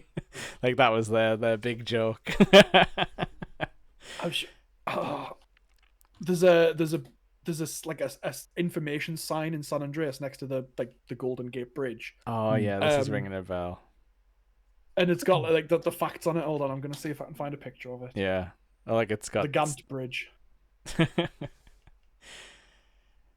I did like when they would hide stuff like that in games, like weird textures, and it's like that's fun how you've hid this one texture in the entire game. Yeah. Bridge facts: its length, its height, how many polygons it's made up of. 3 babies were born during the construction of this bridge. It's made up of 40 textures and takes up 38.9 megabytes of disk space. That's a really Wow. clever Easter egg. It's just a little Easter egg, like next to the bridge. You can just stop and read the sign, and I was like, "Oh, that's nice." A rare nice thing in a GTA game, because a lot of it's kind of mean spirited when you get down to it. Oh, I need to bring something up real quick about, because we were talking about how we kind of all hated the missions. Like, how bad were those RC car and plane missions? No. It was David Cross's character as well. David Cross, Yeah. So like nearly everyone's favorite like comedian, and he gets assigned the worst, like the character with the worst missions. Yeah. He absolutely loved GTA as well. He wanted to be in the game. Yeah. And they were like, "Oh yeah," and they gave him that. Poor lad. Yeah, No. unless like the developers thought they were good. Because can you imagine like how much like driving and flying they would have all done by that point? They might have thought like this is normal, but it's like Yeah. no. They might just become desensitized to it. Like we all think, we think every mission is boring. Yeah, or or where you have to fly the little helicopter in the construction building and chop people up by flying them. And drop things off and without exploding, you had to like land it and pick things up, and it was like it was doable, but I think we all exploded like countless times trying to do it. Because helicopters were a new thing back then. We hadn't piloted many of those in video games. Yeah, true. True. I remember on Vice City, I think, if you collected whatever the 50 hidden packages, it might have been 100 at that point, no idea. You got like some kind of like Hind D chopper with like machine guns, like an Apache type chopper thing. Yeah. But it was only like on one heliport, so you had to like go there to collect it every time you exploded. Oh, God, yeah. Wow. That was the exploration loop, wasn't it? It was like, oh, I really want to use this vehicle, which I have to collect from this point. You go there, you pick it up, you fly around for a little bit, you die, then you're like, well, I've got to drive back now. Yeah. Because the vehicles you could cheat, they didn't feel as good because you hadn't earned it. Like to me, like because you could spawn like the Harrier jet, couldn't you? In like San Andreas, like the Hydra or something. And it's like, yeah, I can spawn this at any like in the first mission if I feel like it, but it's more fun to like go to a place and like have to actually get the real thing. Yeah, drive out into the desert, because after you'd nicked it in the mission, it was available at your airport. Yeah, the airport you buy. So it was always available then. When I was last in the Northeast, we went to NQ64, the gaming arcade bar in Newcastle. Yeah, and they had San Andreas on the Xbox. And I spawned a jet, and like Chris was standing next to us. I was getting watches fly, watches do these tricks, like doing barrel rolls. I was getting this is class. I did end up ditching it in the river. Chris was getting shit at. I look like a right dick now. Chris will always cut right to your heart with his comments. Yeah. If you're listening, of course he is. He's our number one fan. This is the only one we make videos for. Hi, Chris. Hello. Hello. Good to see you. No, don't touch that. Put your shirt back on. Oh, so like I said, like San Andreas, it didn't really hit with me, but I don't know why. I think it might have just been because it was in the 90s, and maybe it was because I lived then. I was like, I don't care. Yeah. This ain't special. But well, the thing that struck with me, I mean, it was a good game, but I can't remember much of it. But once again, I remember mostly about the music. One particular station, Radio X. All right. I mean, the list of tracks on here. Yeah, there's Rusty Cage by Soundgarden, Hellraiser by Ozzy Osbourne, Unsung by Helmet. I mean, it was a good song, but I've never listened to Helmet really. Says Faith No More, Plush by Stone Temple Pilots, Killing in the Name of Rage Against the Machine, Cult of Personality, Live and Colour, Mother, Danzig, and Personal Jesus, Depeche Mode. and so you're the one a Jane's Addiction song, Being Caught Stealing. So like there was some bangers on there, like. Yeah. So I remember a lot of my music taste was already molded by songs of that era Yeah. at that time. So it was just like I remember just got hearing. Radio X on the whole time. Oh, you look like you're trying to rack your brain a bit, but I think you're thinking of Television X. Oh yeah, that's it. That's Yeah. the one. How many minutes was there preview? Well, to be fair, I was 17 at the time when this game came out. So, you know. But I was gonna say I also had my music taste molded by San Andreas Radio, but it wasn't Radio X. It was actually KDST. Was the classic rock station. Okay, It was yeah. like things like Creedence Clearwater Revival and Boston and Heart. Heart, yeah. Yeah. And like just the classic rock stuff. And then like I remember talking to my dad, and he's been like, "Are you singing Creedence Clearwater Revival?" And I was like, I guess so. And he's like, right on, yeah. He's like, He just does like the Breakfast Club, like. Yeah. Your dad's like a massive hippie, so it was just like right up his street. He used to sit in the same room and listen to the music, like watch us play, so we could listen to the music. I was like, that happened once, because I think this actually might be the reason why San Andreas didn't sort of hit with me as much as the other ones. Like that, all that style of music's wasn't really my thing at the time. I think what happened was Tony Hawk came out, and I was like, oh, we're doing skate punk now. Like I think because that took over my sort of PlayStation 2, like Tony Hawk's 3. And I do remember my dad also like overhearing like something, you know, like some, I don't know what was Ace of Spades. You would have definitely recognized. But no, like, because my dad's a punk, like, still plays in punk bands and stuff like that. So he definitely came in once. He was like, "Are you listening to, like, you know, Rage Against the Machine?" Like, no, well, sort of. I didn't know who they were before this. Another one on there on KDST, Joe, absolute banger of a track. 2 Tickets to Paradise, Eddie Money. From the Simpsons episode. Absolute I've got 2 tickets to. Excellent guitar riff. Why do you mock me, oh Lord? I absolutely love that. That and obviously the talk radio, West Coast Talk Radio. Got lovely shows, like I think it was Gardening with Maurice was actually on there. There was like that Mexican pimp guy who was like, oh yeah, like was it Fernando or something? Yeah, Fernando Martinez. I think he was another recurring one, because I think he was on one of the pop stations on like Vice City or something like that. He was on Chatterbox as well with. Yeah. Oh, was he? Yeah. He calls it at one point. Because like, so this came out like right when the PS2 was like firing on all cylinders and like had every classic that was coming out. But I feel like it was a long time before 4 came out, wasn't it? Because me and Adam had moved up to college at that point when 4 was coming out. I was already left school when San Andreas came out. Yeah. So I was in my first disastrous stint at sports college. Getting your knee exploded. No, I did very well with the practical. It was just the written work. I just couldn't. I didn't know I was autistic at the time, did I? I didn't know why I was struggling with like written work and stuff. And I'm just going, why? So I kept on, for punishment, I kept on getting demoted to like the second string football team instead of the first team. I didn't get to play in Gateshead Stadium every week just because I wasn't very good at the written work. You were on the bad lads team. I was on the bad lads team. Yeah, I remember that time very well. So I would come home like in a mood, play San Andreas, and I would cheer us up a bit. Yeah, I think like as silly as these games were, they probably did get us through those like those tough teenage years where everything was fucked and everything sucked. Motherfucker! Some days you just don't want to wake up. Nah, you wanted to break stuff in Grand Theft Auto.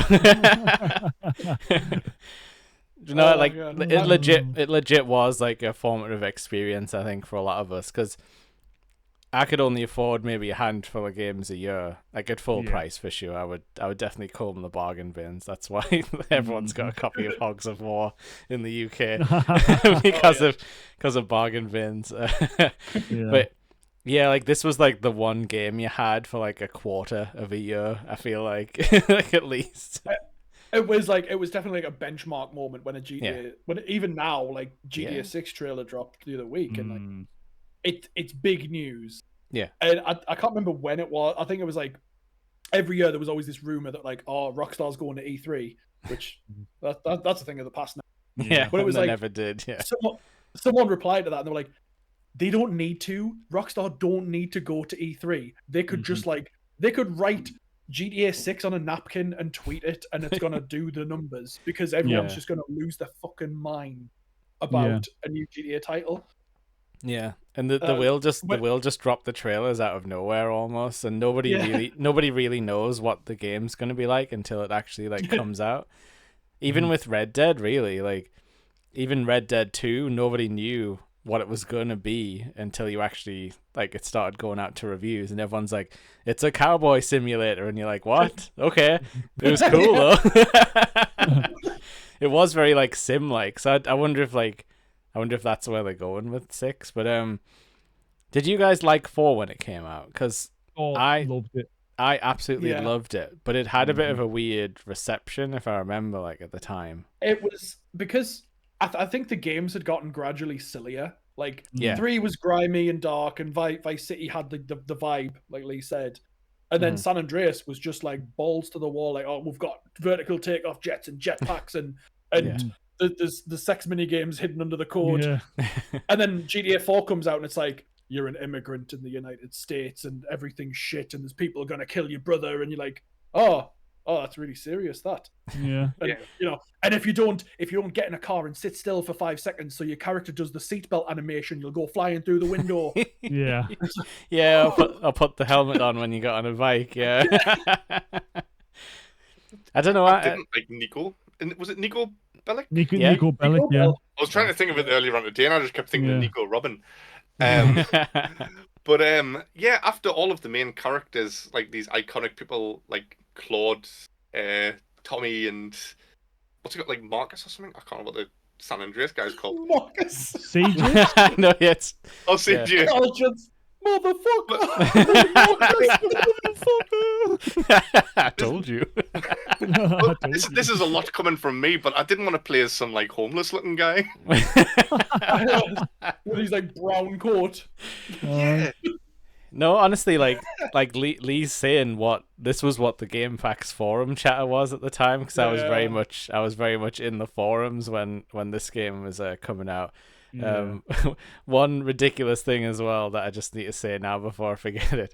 There was a shot in the trailer or on the back of the box where he has fingerless gloves, and people went on about that for ages because you couldn't buy them in the game, and this became like a thing.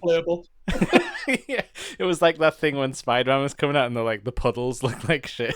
It's like, what are you talking about? Bear in mind, this was 2008 that this came out. Grand Theft Auto 4. Yeah, So, I remember it.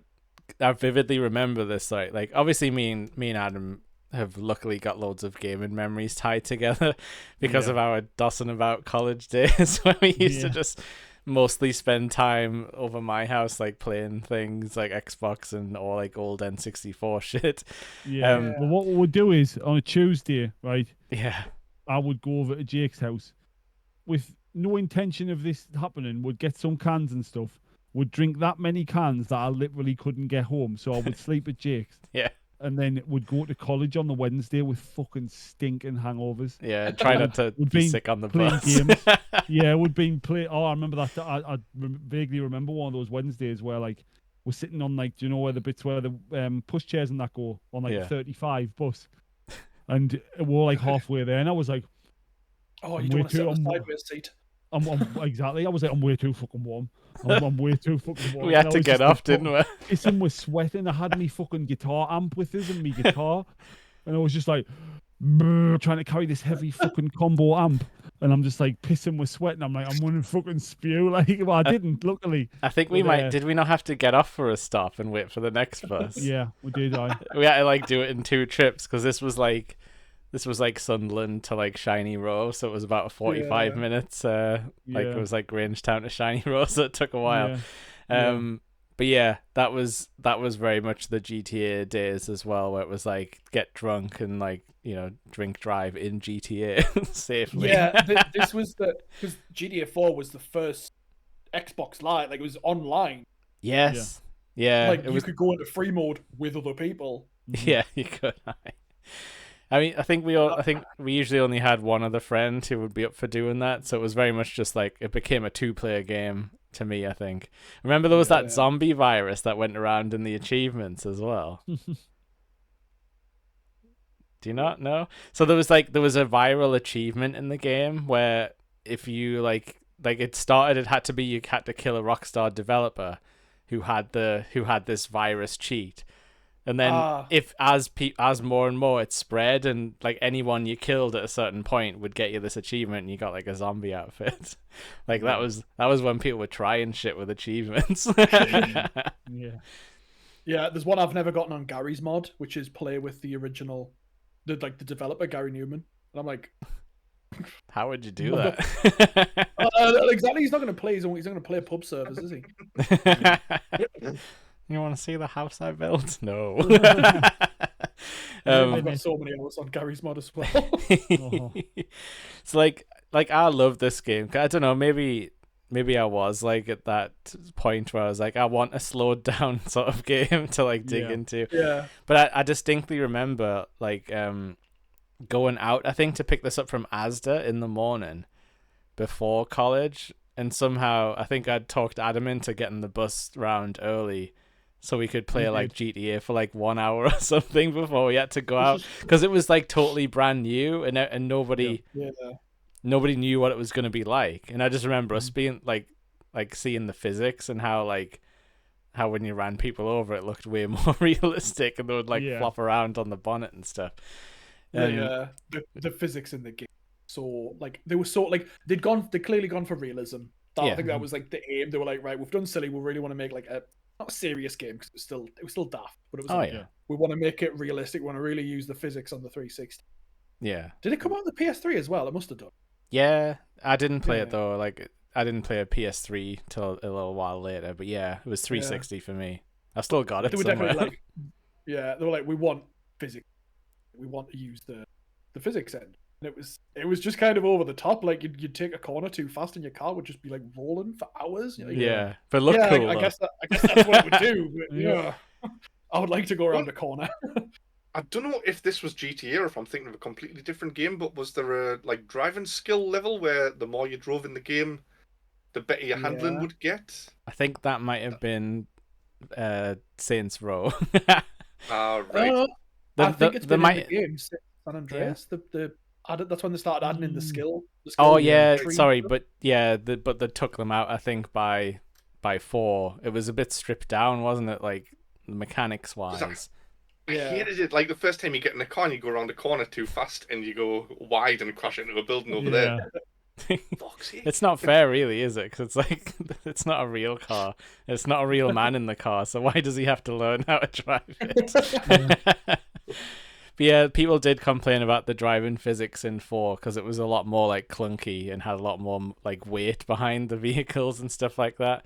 But I think we got used to it, didn't we, Adam? Like you eventually adjusted to it and be like, I just have to do more handbrake turns. It seems I'm really good at driving games anyway, so I adapt to things like this really well. So it wasn't that bad for me. Yeah, but I remember the first time we got on a bike and then saw what it looked like when he came off the bike, and saw like how. I mean, it wasn't realistic because it was like super silly, but I don't know. It was like nothing that had ever been in games before. Because you remember the old ones, you would just sort of like head into a falling animation. It wasn't smooth at all for like any of that stuff. But this one was like it had was screams as well, didn't it? He was like, oh yeah, he was a bit like Borat when you think about it. What a country. Oh yeah, and there was all that stuff where like your cousin would like call you up and ask you to go bowling. Yeah, yeah. Which I thought was charming back then. I don't know, like I was all in for it. Like when he asked you to go like drinking, I was like, yeah, I'll go to the Irish pub and we'll play darts for a little bit.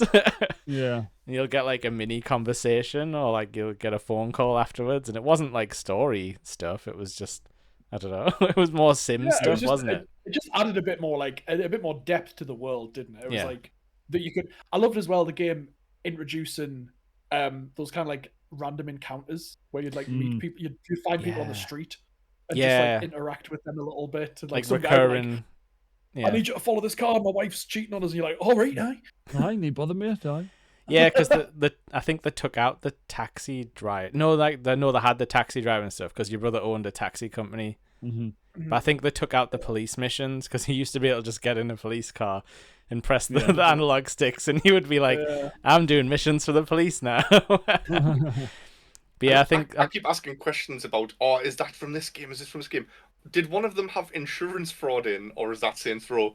That's Saints Row. It is. Yeah, because that was the mini game where you like ragdolled into the cars and stuff like that, wasn't it? It's a GTA where you're the hero of time and you've got to go inside the Deku tree and kill Yeah, Roman Bellic was the hero of time as far as out of country. Of Hyrule. Hey Nico, want to go to Lon Lon Ranch? Drink some milk. Oh, you could like date women in this game as well. I think you could in San Andreas, couldn't you? You could in San Andreas, yeah. And in fact, in San Andreas, you could date women who, for the first time ever, could help you not lose your weapons when you got arrested. Which meant, wow, if you maintained a relationship with these women, you could have like an arsenal of like you're the best. So I remember like the cheats gave you like certain weapon sets in the 3, but like I like different weapons in each one. So like I took great care to select the perfect arsenal for myself. Then you wanted to keep it, yeah. And it was perfect. I was like, I didn't want to like lose it when I died, which obviously happened all of the fucking time. Yeah. Well, I think I would reload saves a lot as well, where I'd be like, okay, I'm going to be silly now. And then I would just be like, I'm not saving any of that. No. But yeah, like but 4 had things where you could take like actual data, yeah. The characters actually followed you around, like you would drive them in a car somewhere, and it's like, it's interesting, but it is more like sim stuff, which I was down for at the time, but I suppose now that it's been in more games, like that's more of a common thing. It's like not as interesting as it was. Yeah. Back then. We haven't even mentioned all the way back to 3 with like, hey kids, you can pick up a prostitute and then kill her afterwards and get your money back. Yeah, I think we all kind of get around that one. We're just sort of... Well, yeah, it's GTA is a funny thing, isn't it? Because it kind of does, like, did we do that because it was possible, or like did we have that realization? You know, like it's like the chicken and egg sort of thing. Like was it the first arsehole who did that? Are they the ones who spread the rumor and then put the idea in everyone's heads? I guarantee. I bet you's all parked up with the prostitute in the car and then turned the camera to try and see in the car, but they're just sitting there like just the car's just wobbling. Oh, yeah, that's how you do it, right? GTA 4 when they introduced the animations, I believe. Four they definitely did, but there wasn't like any clothes that came off, but she was doing the motions. And it's like, yeah, like why are we doing this? Like somebody coded it. I mean, I know why I'm doing it because it's it's fucking, I don't know, because they let you for one thing, and these games were like horny. Like, you can't deny. Like, it was definitely part of the appeal. It was like, this is the game that's going to talk about sex. Like, nothing else was. And you could, like, use a computer and online date a little bit. Yeah, you could, like, buy stocks and stuff, couldn't you? Like, yeah. There is, I'm skipping ahead to the big boy, GTA 5. Yeah. But they have a mechanic on PC where if your microphone's active, it worked with store robbery, I think, where if you like shouted down the mic, it would hurry things up and it would like add tension. But similarly, if you were in the strip club, you could use your microphone to flirt, And when GTA Online came out, like people didn't realize that it was just a broadcast in your lobby. So there was like a video of this like 13, 14-year-old kid just going, "Hey girl, you real nice," like trying to talk to the virtual stripper. I think I'd It's seen just that. like, oh. I think I saw that, but I didn't have the context that there was actually like microphone functionality. Yeah. Oh, God. Why? You absolutely- I wouldn't have been serious. I would have been like Jay from Chainsaw and Bob, like, "Hey, baby, ever been spanked by a fat guy in an overcoat?" Yeah, pretty much. I mean, that would be a thing a character on the street said in Grand Theft Auto. Yeah. You would just walk past people and they'd just be like, "Oh, they're talking about my vagina," and you're just like, "What?" But yeah, I can't deny that the strip clubs were like an attraction as a as a teen. Yeah. I think we all played these games going through puberty. This was definitely an eye-opening experience. It's like what me and Adam were saying before about like wrestling and stuff. Like it was like supercharged and like targeted directly to us, like Yeah. to just wreck your brain, to be like, this is everything you've always wanted to see, but not quite, because it's like, you know, you're not actually going to see boobs like on wrestling or anything. But it was like, it was just that whole thing of like trying to just capture the minds of impressionable young arseholes that we all were. Like, just in San Andreas at 4 and then 5, like just the action of going to a woman's house and just like hearing audio of someone having sex and being like, "Whoa, that's so fucking hot." And you're like, "No, it's not. No, it's not." It's like it's someone sat in a recording. A little bit, you're like, it's someone sat in a recording booth like us in front of a microphone, like making sex noises. "Oh, Nico." It was the same with Fable as well. Like Fable, it cuts to black and you just hear like the worst West Country sex you've ever heard. The accents in Fable need to be studied. Like that's really nice. I think that's what made the Americans think that's what we're all like. Yeah. They don't know what it's like here in the the industrial slum town.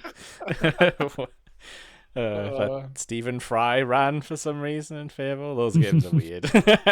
Yeah. But yeah, like I do remember like actually caring about the characters in 4, which I don't think I cared much about before, because there was all that stuff with like the family, and there was like a guy called Paddy and stuff, and there was like a wedding, a wedding that gets ruined like quite later on in the game, and I can remember being like, shit, like that story beat actually hit. So I think they only got better with that over time, because when they moved on.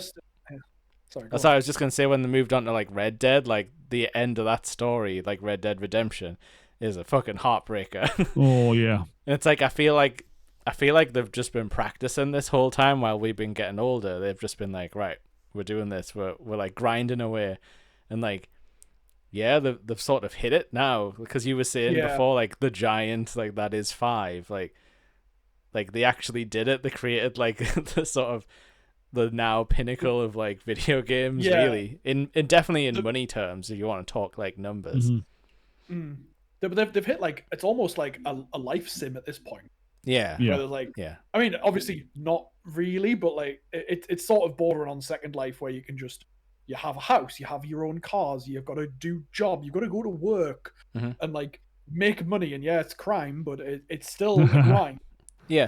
It's so yeah, like I guess we'll just touch on GTA Online first, I guess. Like that is a different mode. You can buy it's a different game. Yeah, you can buy it separately, but you would like load into it from the main menu and stuff. But yeah, it's interesting how you said life sim, Joe, and like the way you said it kind of makes you think you're on the same page as me. Like I find like the tool set a bit too restrictive for me to want to like role play, you know, because it's like yeah, I can run around and I can get in and out of cars and shoot, but I think I mentioned before, there's not a lot of buttons you can press in GTA that don't kill somebody, like or aren't like a violent action. Yeah. So I just had sort of like with like Joe saying like, oh, it's like a life sim, but you do crime. Did did you ever play it and try and be good? Like Oh, you're all driving the around time. and it's like, oh, red light, I better stop. Yeah, I but then definitely did. someone- But then someone in another car does something to really piss you off, and then the Yeah. rage comes out, and then Yeah. You you cut me stomp off. on their head. And It's just like, well, you're gonna it's- die now. Yeah, Yeah, it have a was good always time. it was like 1 second away from being fallen down if you ever Yeah. like following the Someone traffic like laws. nudges into the back of your car when you've stopped at the red light trying to be nice, and then you're just like, I'll let slide this time, and the next time it happens, you out the car and you've dragged them out, and then you're stomping on them, and then you just get your gun out. I pull out my gun. And then just like, I think this just proves that everybody that plays GTA is one step away from being Frank Grimes. Yeah. yeah. You live in a house Only and said have you lobster for dinner. A son who owns a factory. That would be a GTA character. Cousin who wants to go bowling. Who else would ring you? There was like this like meathead guy as well in 4, wasn't there? Like a proper like juice Oh guy. yeah, the proper jock there. What was he They're called, just man? I can't remember, but he Brucey? would. Yeah, Brucey, something, Brucey. Yeah, Brucey. he would make you. had You would the like. ra- You'd get increasingly Shark like coked up. throwing pills and that. Yeah. Yeah. He'd get you the You had that Rastafarian who would come and sell you guns out of the boot of his car. Yeah. That. Yep. Oh yeah, because when you made friends with people, you got like a bonus you could call in, didn't you? Because like you got free taxis if you were made friends with your cousin, I guess. If he wasn't already on your side. You took him bowling and enough darts. Yeah. And as well on the TV, like when you're watching the TV stations or whatever, like the advert, that's where Baz Rutten came up. You remember the UFC fighter? Yes, yeah. Oh, it had television, didn't it? In 4, Yeah. they took it one step further, and we could sit that's what I mean, watching like, this tiny screen in front of our screen. Each game just kind of went right. What happens in real life that people might want to do in these games? So it's like GTA San Andreas. You could drive, you could fly. They added like proper planes and that. Mhm. And then GTA 4, like, oh, what now? And they're like, oh, well, you might want to sit in your house and actually watch TV. Yeah. We didn't, I don't think, but I don't think we all. No, of course not. you know what? I probably did leave it on for a while just because I was like, I want to see the jokes. Just the RPG. you want to leave it. You want to leave your character sat watching TV while you go and like Maybe. have a piss or something. Maybe Yeah. I was like, yeah, I probably would sit and like eat a meal and be like, well, I guess I'll see what this. What was it, like a fake Buzz Lightyear sort of thing? It was like a weird Yeah. like Saturday morning cartoon you could watch. Yeah, there was like a not a JRPG. What I want to say, like an anime. It was like yeah. yeah. Yeah. Bubblegum Princess. I want to say Yes, that was it. Yeah, I think. That's like, and that's it, like people put. There's teams of people who put effort into parts of these games Yeah. that you just don't see. You maybe just don't go and do that because why would you? Do you know want what was to? a really weird mechanic in it? That you could pick up like bits off the street. I think if you press like L1, you could pick up like coffee cups and like throw them. But it didn't ever come up in missions. But you could like pick up bricks and stuff like that. And I think someone figured out that if you hit. Yeah, but I think people figured out if you hit someone with anything, like any item, while they were on a staircase, they would just ragdoll. So that was how people got like fun, like ragdoll compilations, because they would just throw a coffee cup off the back of someone's head and they'd be like, "Whoa," down these like brick steps. But yeah, like I remember like the physics being kind of accurate. Like headshots would like hurt you more. Like if you drove and hit your head after like a bike ride or something. Yeah, You would actually you didn't like put your helmet on. True, yeah, you would really die if you didn't do that. But yeah, like if like people were fighting you and they did punch you in the head, it would take off more health. Or if you knocked someone over and they like hit their head off the ground, they would like die instantly, and you're like, oh no, Oh shit, it's happened again. But yeah, like I really like this game. Did anyone play the DLCs and stuff? Yes. Yeah. not a little bit, but not much. Because I loved the biker one, because that added a metal station or like a metal hour or something to the radio. I think it was a full-on show, but Max Cavalera was the DJ and stuff like that, and it was proper like proper metal this time, not just like rock or whatever or grunge. Yeah. GTA 4 had skip back. Sorry, I'm all over the place now. No, you're right. The radio station, the talk radio station, had one of the funniest segments I've ever known in a game, and that was Judge Grady. Just Oh, Unjust. It was like a yeah. kind of Judge Judy-esque radio Yeah. courtroom show, and he's just like Yeah. the worst person. Mhm. He's just Yeah. like settles marital disputes by making them shoot each other in the courtroom. Yeah. Yeah. I think I remember like sitting like just parked up trying to listen to like the GTA 4 stuff. And just I could probably recite it like word for word because I just listened the whole like every Yeah. time it came on. I was like, I want to listen to it. I've got a weird So a weird connection with so like they added like a lot of sort of radio stations that were sort of like ethnic, I guess is what you would say. It would be like, Yeah. oh, here's the Russian station sort of thing. Mhm.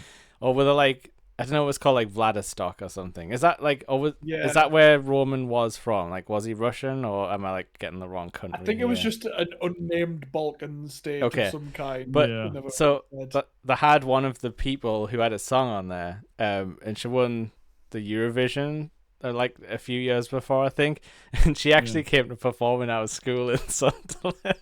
Oh no way! And she was very scantily clad, and I don't think the teachers realized what was gonna happen. Yeah. And she was kind of dressed up in like barbarian gear, like wolf pelt sort of thing. Yeah. It's called Ruslana, and her song that she played in our school was on the Vladivostok radio station, and that she introed it as well, where she was just like, "This is Vladivostok," and I was like, "Holy shit!" Like that's the woman who came without very many clothes on and danced at school. That must have That been was so after. nuts. That must have been after I left, was it? It probably was my last year, so yeah, you would have been gone. Yeah, I'd already been long gone. Yeah. You didn't get to see the Eurovision Song Contest from Romania Oh, man. run roughshod through the school.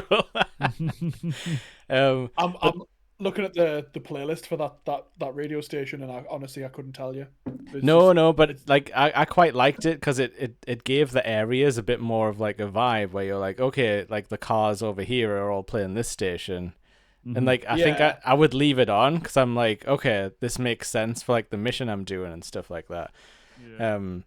But yeah, it was an interesting game because they tried to put like more inner buildings a little bit. Like there was some city exploration you could do, but it was very limited.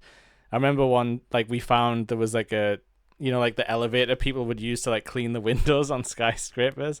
I think there was one of those you could ride up, and it's like, oh, holy shit, we're going up really high here. But you couldn't really do anything at the top because there wasn't, I don't think there was parachutes in this game. I don't think there was because GTA 4, they removed planes. Weirdly, it's not the only instances I can think where they actually step backwards a bit. Yeah. If you fell off anything, it was just Roman going, rah, and they can smack up the floor. I was no, it absolutely wasn't the right time period. It wasn't, sorry.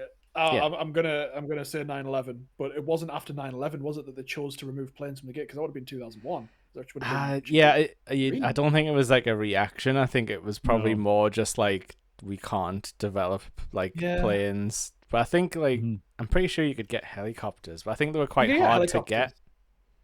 Yeah, weird. So I think you had to like break in to like the news place or a police station, so it was a bit harder to like actually pull off. Or if you just got one for a mission, I think like you'd have to like use it afterwards. Just use it in a mission, yeah. There was an airport in the game as well, though, and they just had like planes taxiing up and down the runways that never took off. They just it gave you like 4 stars if you drove onto it, so you couldn't even explore really. You could drive like weird vehicles, like the things that would fuel planes. Like you could drive some of those things. Yeah, like those kind of weird things. But yeah, maybe it was just a sort of transitional game in a few ways. But I think like them focusing on the story made it like interesting for me.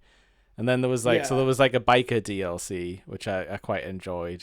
Like the story was kind of good. And then there was that like Ballad of Gay Tony one where it was a bit more silly. They kind of went a little bit like San Andreas. Vice City. Yeah, the colors, the vibes were very Vice City, but it was silly again. Yeah, because they were like, oh, you can get gold machine guns, and like his car was like ridiculously fast that he gave you, because you were like the sort of personal assistant for like a nightclub owner, so you got a lot of the club scene stuff back. That was quite fun. I'm sure there was like a crappy like dance mini game you could do as well. There was, the rhythm game. can't think. Loved it. I know the name Gay Tony, but I can't think who he. Is he in any of the other games? I think he might have. Because there is someone rings up Chatterbox, in GTA 3, Yeah. and he's like, my mom keeps saying to me, Tony, Tony, Tony, and he's like, okay, Tony. He's like, hey, how do you know my name? It's not that guy. No. Tony's one of the guys you do missions for in GTA 3, so he's like a mob boss. Yeah. Right. And it's like you're gonna get real acquainted with how the inside of your brains look like. It's weird how the quotes are like stuck in all of our brains, all different quotes. But yeah, like the Gay Tony DLC was kind of, they did this like 3-pillar DLC thing, didn't they? Where there was like a museum heist mission in GTA 4. Yes. And what it was supposed to be was like all the DLC characters are there. It was but the connecting tissue, wasn't it? It was like, yeah, but they don't know about each other, and it's like you'll see them for like a second, but then you get to play like their side of the mission, and it didn't end up being like that interesting or anything like in the grand scheme. Because I think they realized like, oh, if we focus on like the character stories, that's kind of like what people want. yeah.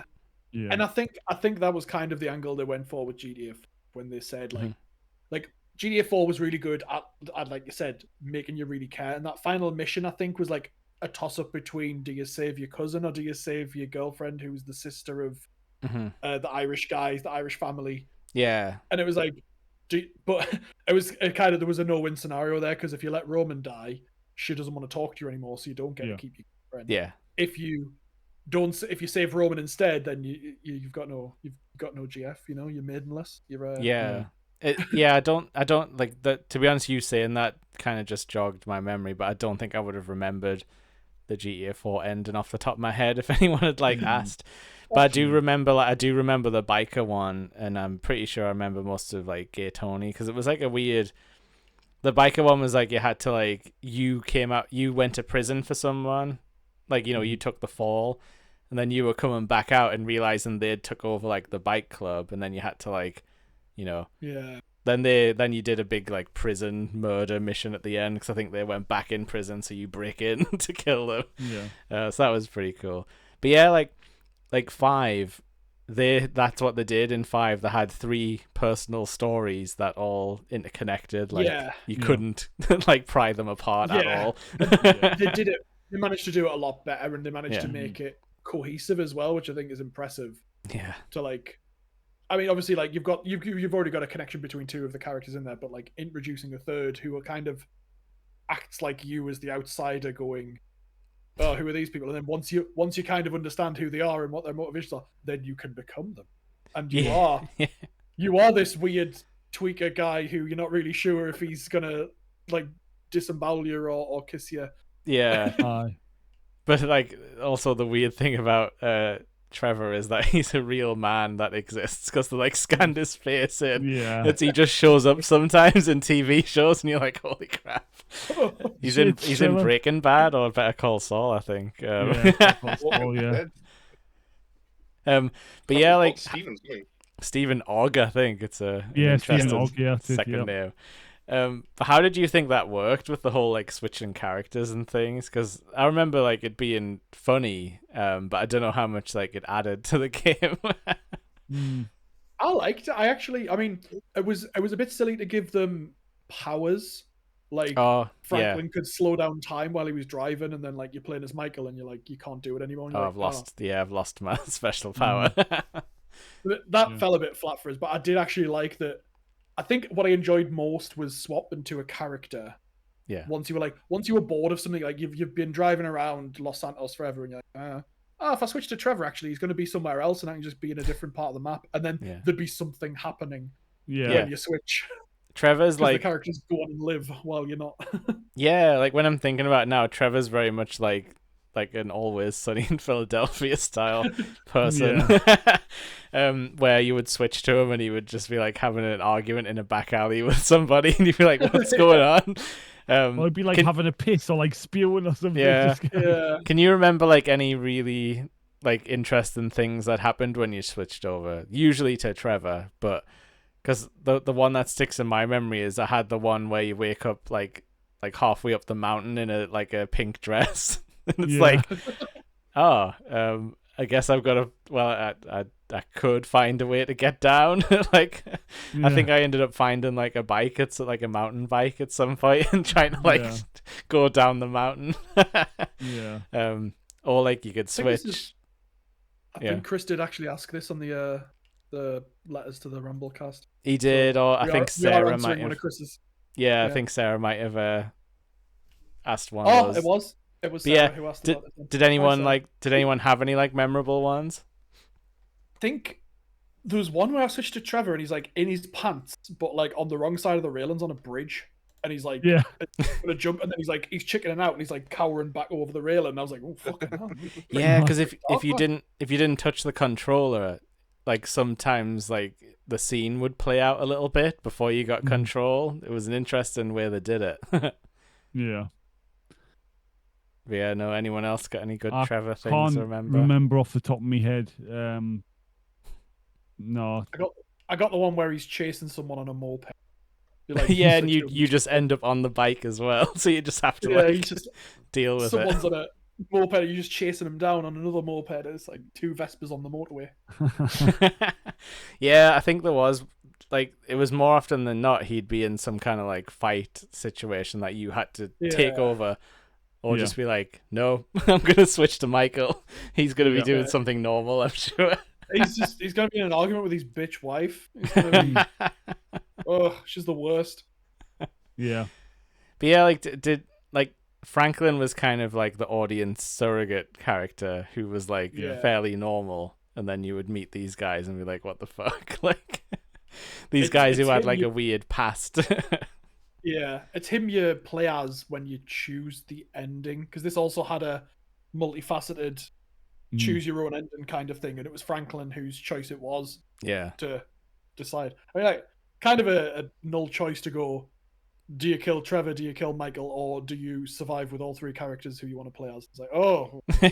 Yeah. Oh, well, what should I do? What should I do? Yeah, because there was, I don't, like, going through the game, obviously, like, Trevor's horrible, but like they don't give I don't feel like they gave me enough reason to like want one of them dead, you know, like permanently. You know, because like they're both horrible, but like they're both criminals, so I kind of like expected that of them. It wasn't like I didn't, you know, I mean the torture thing was pretty bad, and that they made you play through it was even worse, I guess. Who's Trevor's mate? Who's the tweaker? The little juggalo guy. I can't remember his name. And like they go to his cousin's house. There's Ron. There's Ron, and then there's what's his name? The juggalo guy. But it's like their cousin's condo or something, like down the beach. Yeah. He ends up murdering them, and it's like, oh. Yeah. The guy's pure sweet as well. He's just like, he just wants to work his little construction job. Yeah. Oh, yeah, because then you have to work the construction job, don't you? Yeah. Because I like to put the sim stuff in. Yeah, where you operate the crane and that. And yeah. I'm not forklift certified. It had those weird like psychedelic moments as well, didn't it? Where like you would get Michael drugged up and like fight aliens and stuff like that. Yeah. Peyote peppers. Yeah. You could like turn into chickens and stuff. Yeah. Yeah. That mission where his son drugs you and like the family flees because they're like afraid of what you're becoming. I was just like, I was amazed, just like the flying mechanic and the tripping out. I was just like, this is the best mission I think I've ever played in any GTA game. Yeah, because you do the whole thing, don't you, where you like fly in and then fall, and then he's just like wakes up on the floor screaming like he hasn't actually gone anywhere. Oh man! Did you guys just want to kill Michael's family? Yeah, it was weird. All of them. It was weird that there was like protected areas in GTA because they hadn't really done that before. You would just load into a building, so you couldn't see any important characters. But this one had like everyone out in the world, because you could could accidentally meet the other characters at certain times as well, couldn't you? Yeah. Or like after the mission, like Trevor would just walk away, and it's like, well, I could run him over with a car. Yeah. But I think it gave you. Follow him, see what he does. I think it gave you like a weird game over or something. I think if you followed them, they would try and fight you because they were like, I don't think the developers wanted you to do it too much. Yeah. It's a weird walks one. all the way back to his trailer in like a different city. Yeah. Yeah. I think this might have came out when I was a bit like it's sad, but I think I was a bit too old to spend enough time, like in GTA 5 and properly like learn all the stupid little things. Yeah. Like if I didn't have a job, I would have dug into it much more, like all the children have. This is why it's the favorite game. Yeah. But like you've been replaying it recently, Adam, haven't you? Like, so how does it hold up? Sort of like a few years down the line. I mean, this did come out on the 360. That's where I played it. Yeah, I Yeah. mean, it was nearly 11 years ago. This came Yeah. out. I mean, I've been playing the online stuff, and that still holds up really well. Yes, it's full of dickheads who just want to ruin your day. But you got your account do get the stolen odd- as well, didn't you? Yeah, Oh, shit. you do get the odd person where like they'll just be pretty cool and like you can just bomb about with them and kill other dickheads. Like just like rid the world of all these little knobs who've got nothing else better to do. But It was an interesting. Sorry, go on. Finish your thought. I can't even remember what I was going to say, mate. Take it, Joe. I'm so sorry. I got quite into GTA Online back in the day. I mean, did you? I came in and out of it, but yeah, I played it a lot. Like me and my ex had the diamond heist. Sorry, not the diamond casino heist. Down to like a fine art. We were like speed. Like we were both playing. You do the setups and then you do the heist. Yeah. And like we would both have a system whereby one of us would be setting up while the other one like did like cooked dinner, and then you'd eat and then would do the heist, and then the other person would set up because it was just like back and we were just like farming cash, and then at some point like you stop and go, what am I doing? Yeah, like what do I even need the cash for? This is like the mid-pandemic, and I'm sitting working like my day job from my desk, and I've got my laptop on like next to my desk that's got GTA Online open, just so I can like passively earn income. I'm like, it's like when we all played Farmville a bit too much for that one summer. But yeah, like Lee, what do you think like this one overall? Like, because I don't know, did you play it when it came out or mess with it later? Because they've done many remakes, and like the now version is actually different. Like it didn't have first person when it first came out, and now you can play the entire game from first person, which I don't know why you would, but I think I've played it for every console that it came out on. Really? Yeah. So the three consoles. Yeah. Where it was like, I think the second one it was like, oh, you can play in first person. I was like, well, I'm gonna have to buy it so I can try that. Yeah. I do own 2 copies as well, so I can't criticize you. I've got the PC version and had the 360 when it came out. Yeah, same. Yeah. This has definitely got the most you can do, but I don't know if I would pick this or Vice City as the best one. Like Vice City is definitely the most aesthetically nicest and has the best storyline to it. But this one has the best characters and the most fun. Yeah. Best gameplay.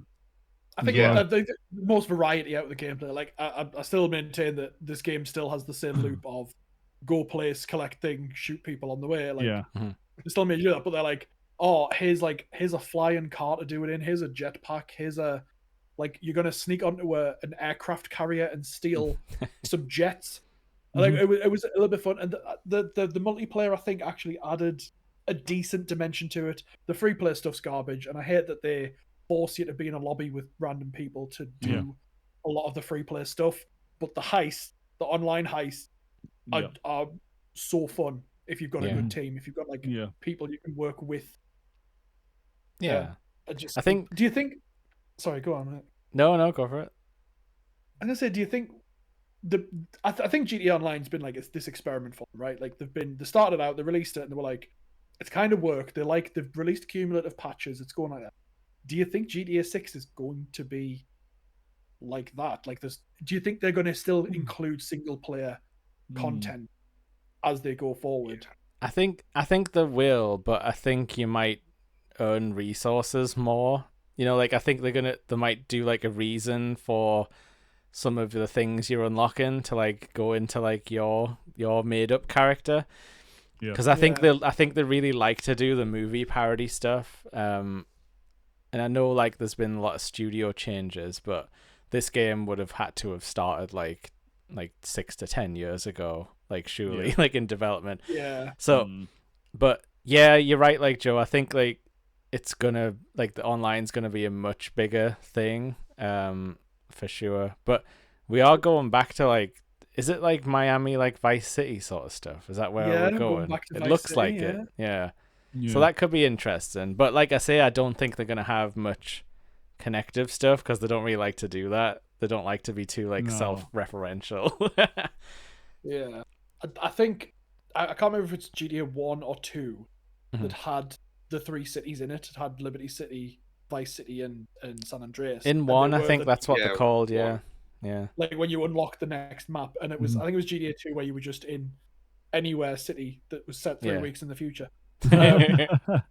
So this is like it's good that I like that they're coming back to the like it's a bit of world building. Yeah. You know, it's like obviously it's based on real world America with real world America problems, but Oh. they're like this, they've sort of built up these things, and I'm kind of excited to go back to Vice City, and I kind of want to see. I don't want to see like, you know, a giant statue of Tommy Vercetti in the town square, but I'd like to like see the impact of something you did in that game. Yeah, Just, because like, I mean that replicated. rich district's got to still exist, right, in the middle, like that kind of like, Yeah, because that's where you lived, didn't you, with your mansion? It was sort of in between the islands, like surely Yeah, that like- kind of stuff. But like GTA 5, you could find Grove Street, you could go and drive down it. And, like, yeah, there's no real content to it. There's no point of it, but it's in the game, and someone made it, and you go, yeah. it's Grove Street. Yeah, Yeah. I feel like GTA is still one of those kind of games where you can hide stuff, because a lot of games just get totally like blown wide open. It's like, how many areas of Skyrim do people just have memorized? But I feel like GTA is the kind of thing where it's like, you know what, I don't know if I ever have been down this particular back alley because every time I just speed down the main road, you know. yeah, And I feel like there was things like that. Like, I don't think I ever naturally found Grove Street, but it's like, yep, I believe it's there somewhere. Like, I don't know if I actually went there myself. But yeah, like it's interesting. They're one of those developers that, like, they do put a lot of work into stuff, and it is commendable. It's not like I don't think it's the be all end all. Like, I don't think every game company has to be like, you have to spend $6 billion on every game, otherwise I'm not going to play it. But there's always going to be that part of me that's still excited for it. Like, even if I'm like, I don't really want to play online, I'm not like interested, but it's GTA. Like, I'm still gonna want to buy it. Yeah, exactly. yeah. And like, I've been there on day one for like all of them, probably since San Andreas, kind of as much as I could as a child have control over that. So yeah, I think Sonia bought us GTA 4. it It was really sweet. She'd just gotten her first like 9-to-5 job, and she was Yeah. like, "Oh, I want to buy you something. Like, I want to buy you something nice." And she like went into HMV, and I went, "Oh, this has come out," and she bought us GTA 4, and I was like, "Oh." You're like, no way. What's the catch? I will never let you forget this. So like, You're yeah, gonna let me play first. GTA is one of those weird things. It's a mean-spirited game at a lot of times, but it's been with us like our whole lives. So it's got this weird nostalgic thing, but it's not the same as like, it's not the same nostalgia. You'd be like, oh, you know, like Super Mario, he's a stand-up guy. Like, you know, I can always rely on him. Like, this is like the dirty underbelly of video games. Yeah. It kind of like doesn't have that identity, does it? It's like, it's not like Super Mario, who you're like, it's iconic, it's recognizable. GTA is iconic, but it's like there's no like brand identity for it. It's just this like sort of genre. Yeah, and it's a lot of like, it's a movie parody, if that's its own genre now. Like in video games. Oh yeah, GTA 6, man. It doesn't feel like it should be out. It'll be coming out soon. I've been having some thoughts just the past few minutes about has GTA, is it responsible for some of the things that are hate that have been coming in video games recently? Like Peter Parker having to clean his house, or like do chores, things like that. Or Michael having to do yoga. It's like, I don't want to do yoga. I want to run people over. Yeah, I feel like that kind of mechanic was in games, and maybe they adopted it thinking that it would add variety. But like, you don't have to play it. Yeah. You don't have to go and do that. It's Yeah, it's an interesting one because, like Lee's saying, it does force you at some points in the story. I think as a joke, but it's like video games do this sometimes. Like the sort of new Duke Nukems do it, where it's like, I'm stacking blocks, doing a block puzzle, and you're like, yeah, but you can make that joke, but you're still making me stack the blocks for a block puzzle. It's like, it's that you can make the joke that Michael doesn't want to do yoga, yet you're making me like actually play through this whole thing. Making me do it. Yeah, you could skip. Hold on a second though. New Duke Nukem games. When are we? Oh, forever. I meant. I think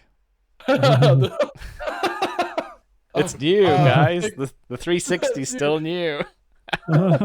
What year is it? I think that game came out in 2010. Oh, it's no, I didn't have any kind of virus or anything to destroy long-term memory. 2011. 2011. My mistake. But yeah, like I think that's been a thing with like funny games where it's like, yeah, you're making the joke, but you're making me do it, which like dulls the impact of the joke. Like it's not funny anymore. But yeah, like Lee's gonna be on his warpath against minigames, and I've heard Final Fantasy VII is a minigame game, so I'm sorry, you're gonna be doing some more weird stuff. That's not already fighting. done some weird ones. Yeah, so I'll dig into like the questions on the Discord because like I asked around on like most of the socials, but like on Facebook we mostly just got people being like, yeah, like GTA is like a massively influential thing to me. One of the people who works at Rockstar who's in the group was like, you know, this game basically got me into game development, which is like, yeah, massive. Like these can be inspirational for people. Like they got a lot of us into music, as we've already said, and probably stupid comedy and talking too much. But yeah, I've got a few things. So yeah, we've already done Peaches. Like, what's your favorite sort of Trevor moment and stuff? Because I had been chatting to her about the mountain thing. So she says mine's find him in his pants behind a dumpster crying, and never found out why. Because she figured she should just run away at that point. So like switch character, which just switch away. Yeah, just like leaving them there. Yeah. Okay, so Chris is saying, little Chris, do you think the GTA series would be as big of a franchise if it didn't push the boundaries of the norm, i.e. having the fart and the burp and hiring sex workers, strip clubs?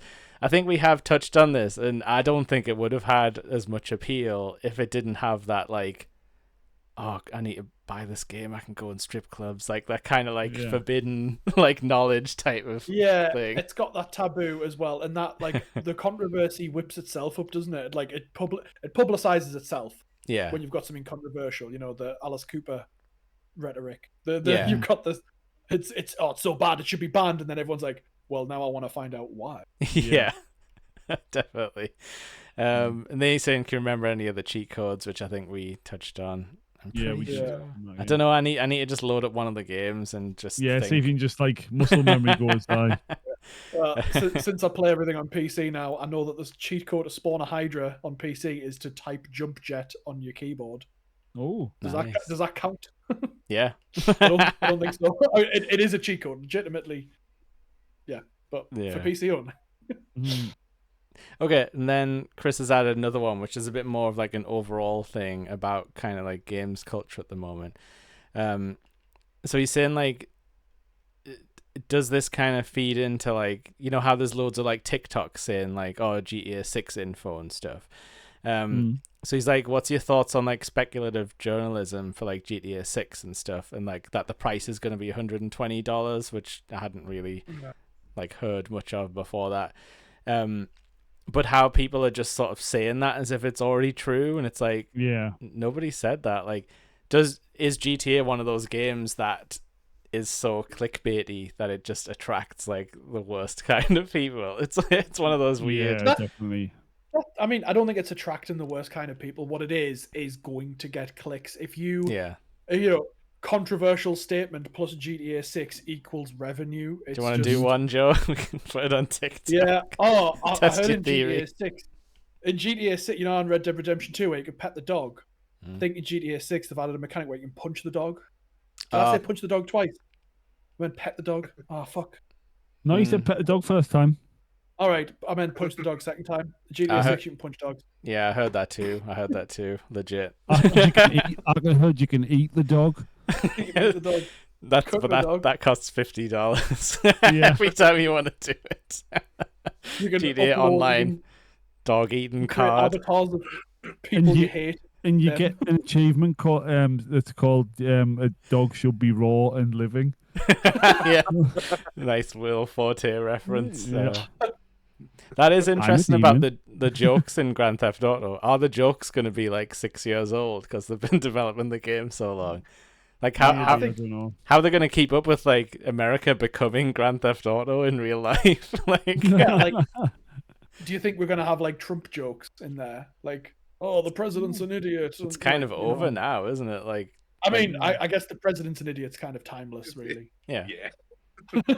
But yeah, like that would be a GTA sort of mission. It'd be like, oh, the corrupt president man, like who's the real estate mogul in Liberty City. You have to make him Yeah. president. It's like, no, Or, like, that happened, so you gotta You've go. got to like yeah, drive him from one place to another, and he's in the back of the car making quips. Yeah. Like, So yeah, dialogue. unfortunately for some people in America who've worked for various like government places, they've had GTA in real life happening. Yeah. Oh, yeah. I don't know. It's like 6 is a weird one. Is the woman protagonist confirmed as well? Because I think it's going to be a 2-character thing this time. I think it's like a couple. Right. No doubt that'll have made some people very annoyed. Yeah. Because It riled up all the right. play as a woman. Fucking hell. They had women in. You could play as women in GTA 1. What's the big deal? Yeah. You could. And Like as well, I like want to shoot oh, people. I want to shoot people as a woman. I can't want to be shoot people playing as as a a man. woman. Can't be playing as a woman in the same breath. They're probably shouting at their wife or like beating them or something, you know. So These people don't have. hopefully. well, yeah. Hopefully not. But yeah, we you know what I mean. Like they'll be Alright. horrible and derogatory towards women. but, I think yeah. like since GTA 6 as well, like there's been a lot more like gun tragedies that have been like broadcast like live on the internet and stuff. And like you see a lot more. You're obviously like forced to look at people where they're like, you know, I have my like assault rifle and stuff, and I'm in a bikini, and it's like, oh, like is the GTA character gonna be like one of these people, or are they gonna be like nice? Is it gonna be a classic mob thing like Bonnie and Clyde? I don't know. Yeah. It's like it must be so hard for them to come up with this game in like now in like 2024. I think part of it's like I don't know if you've ever watched BoJack Horseman. Oh yes. But yeah, some of there's, it. Yeah, there's an episode, the episode Thoughts and Prayers, where they're like they keep trying to make the film more outlandish to avoid it being too similar to a tragedy, and then the tragedy keeps happening. So they're like, oh, we'll replace this scene where instead of a school, she's at a mall, and then there's like a shooting at a mall, and they're like, oh, for fuck's sake. yeah, Like GTA at some point, like life's imitating the art now. Like if you create an outlandish character, it's probably going to actually happen before your game comes out. You're going to have like, and then everyone goes, oh, it's really insensitive that. And you're like, no, we tried to think of something crazy. Yeah. We didn't expect just to do it. Yeah. Yeah, and because it looks more realistic now, like how I don't know how it's gonna feel like shooting into a crowd, because that's the thing you would often do in Grand Theft Auto. You would just blindly fire in the street, and it's like after social media is so fucked up. I know Lee's gonna do it anyway, and all power to you, Lee. It's fake. He was firing into a crowd with a bow and arrow. Well, the trailer's been released. Have you seen what the people are like in there? There's like some lass twerking on top of a moving car. People like doing those crazy TikToks and stuff. It's like, if I see someone doing a TikTok, I'm gonna shoot them. Doing your TikToks. Oh my god, do you think they're gonna have like a full-on like fake TikTok app, like that is fully functional? Because they've done that with like the internet and like the phone and stuff in like GTA 5. Yeah. Oh, holy shit. Yeah, it's gonna be crazy. Will it bleed into real TikTok? Like, could you connect your account or something? Well, actually, no, because they're banning TikTok in America.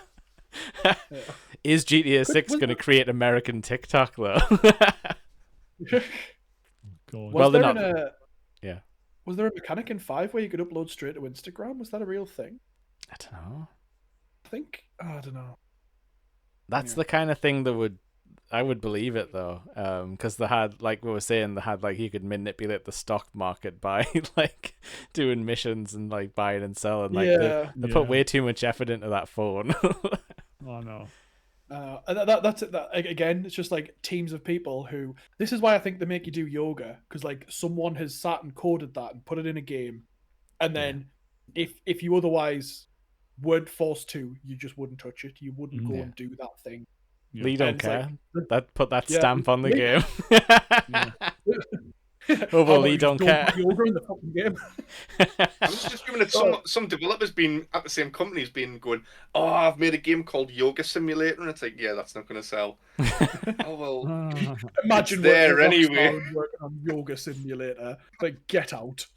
No, They're that, Scottish, aren't they, as well? Rockstar North. It's like Halloween shite. No, that no, doesn't that's- happen, man. Because they made it that ping. They made the table tennis game, and they just made that into a full game. Yeah. The Rockstar's table tennis that never ended up in GTA somehow. Sorry, total tat. Since I reminded myself just now, Rockstar North. Obviously, they started out in Dundee. Don't know if you know this. Yeah. The Scottish team responsible for GTA. I think that's Yeah. a get on moment. Lemmings Yeah. was their big break. Wow. Everyone's I was played like, Lemmings really? as well. I was like, really? That's the London Bridge has fallen down. You little green dudes Again, throwing though, like themselves off cliffs. thinking back, like it's this is a bit of a stretch, but like Lemmings had that idea of freedom where you were like, okay, you're left to control these dudes, and you can like build weird different combinations of them. So maybe they were always trying to break through, like, how can we give players freedom to mess about with like mechanics and stuff, because you could like set We them can to tell do them- different things. And Give them an objective, but it's up to them how they reach Yeah. that. I don't know, it's interesting. Aye. GTA 6 is gonna be nuts, and is I there hope- probably- anything that you're looking forward to after seeing the GTA 6 trailer, or anything that you wish they would bring back, or new thing that they would put in? I think I would like. I know it was in 5, but I think I would like more house building, buying stuff, because I think that's pretty like fun. But you need the stuff to feed into it. Like I don't want it to be like too hard to grind the money. Like I'm hoping you get to like build at the start and kind of keep something growing, because I think it's fun to come back to something that you're like upgrading and stuff. But I don't know if they will do that, because the character might just have a house that's part of the story. Yeah, it goes a bit too far though, doesn't it? Because you don't want Fallout 4 Yeah, with like the level of base build. Like that's too much. that was too much for me to mess with. But Tears of the you Kingdom want, like- has like a kind of a simplified version where you're sort of adding like modular housing pieces together. Yeah. It's like Right. I could get down with some like pre-made sort of stuff that you're slotting together. What about changing the decor? Like you can choose your own wallpaper. choose the style of furniture you've got. I think that might be a nice middle Yeah, ground. and you'd I order can it off the load my fake computer. Amazon. Yeah, definitely. Yeah. I'm so worried about what my answer is to this, because I'm like, oh, what would you like to see in the new GTA? Oh, well, I'd like to build things. My answer is Of course, yours is going to be the horrible. Yes, of course. in the trailer, there's some guy Go on. catching an alligator out of a lake, and then there's also a part where there's an alligator walking into a shop, and it's like, can you catch alligators and let them loose places? Open as an orphanage. No, like no, that would be interesting though if there was a kind of like if there was more, Oh, no. because yeah, you can't really like grab like people or anything. Like you can't like stuff someone in a car. But what if in this one there's like grapple mechanics where you can like Get do back stuff on like the- that? Well, maybe like that's kind of like stuff that kind of has been in like the Godfather game and stuff. Like there was the Godfather the Black Hand edition for the Wii where you could like choke people with the Wii remotes. In Red Dead, you can like hog tie people. You can like sort Yeah. of cart them about. Yeah. Maybe Yeah, you get something like that. and in I Saints think- Row I you think- could like hoy people like jazz on the Fresh Prince. Oh, I think that's going to be we're just saying the crazy thing that actually ends up being true. Yeah. So what, like releasing an alligator into a school? It's going to happen. If it hasn't Oh happened god, already. yeah. Check there's a Florida's. mission where an alligator gets into a school. Like it's already happened in Florida. It happened last week. Like, But no, that would be interesting though. Like, yeah, maybe like, what if there was like a zoo you could visit and like get up to trouble and stuff like that, like drop people over into like the tiger pit and stuff like that. Get up to trouble, just get chilling in the cage with the gibbons and that. Just kill. Gibbons. Let the Or gorillas join out. different animals. Like in GTA 5, you could turn into all these different animals, so I don't see why they can't bring them back and have a zoo. Oh Just be yeah, like, because there was like break the open whale. lion pen. Yeah, because you could get into like the debug menu, couldn't you, and turn into like a blue whale and just drop it. Oh yeah, there's gonna be Tiger King references in this one because all the references are like stuck like 5 years ago. Yeah. I like how so obviously like Vice City was very contained. You were on those islands, right? Yeah. GTA 5 was the first time. I think it was the first time you could actually just go on the full map straight away. But it was so big that you didn't really need to. You didn't feel like you needed to go out exploring. Yeah, like and they couldn't really keep up the contrivance, could they? Of like, well, what's the reason I can't go over the bridge? Can't, yeah. So I'm looking forward to in GTA 6 exploring like the swamps. Like they're gonna have this area, this like outback area, the bush, like the Everglades.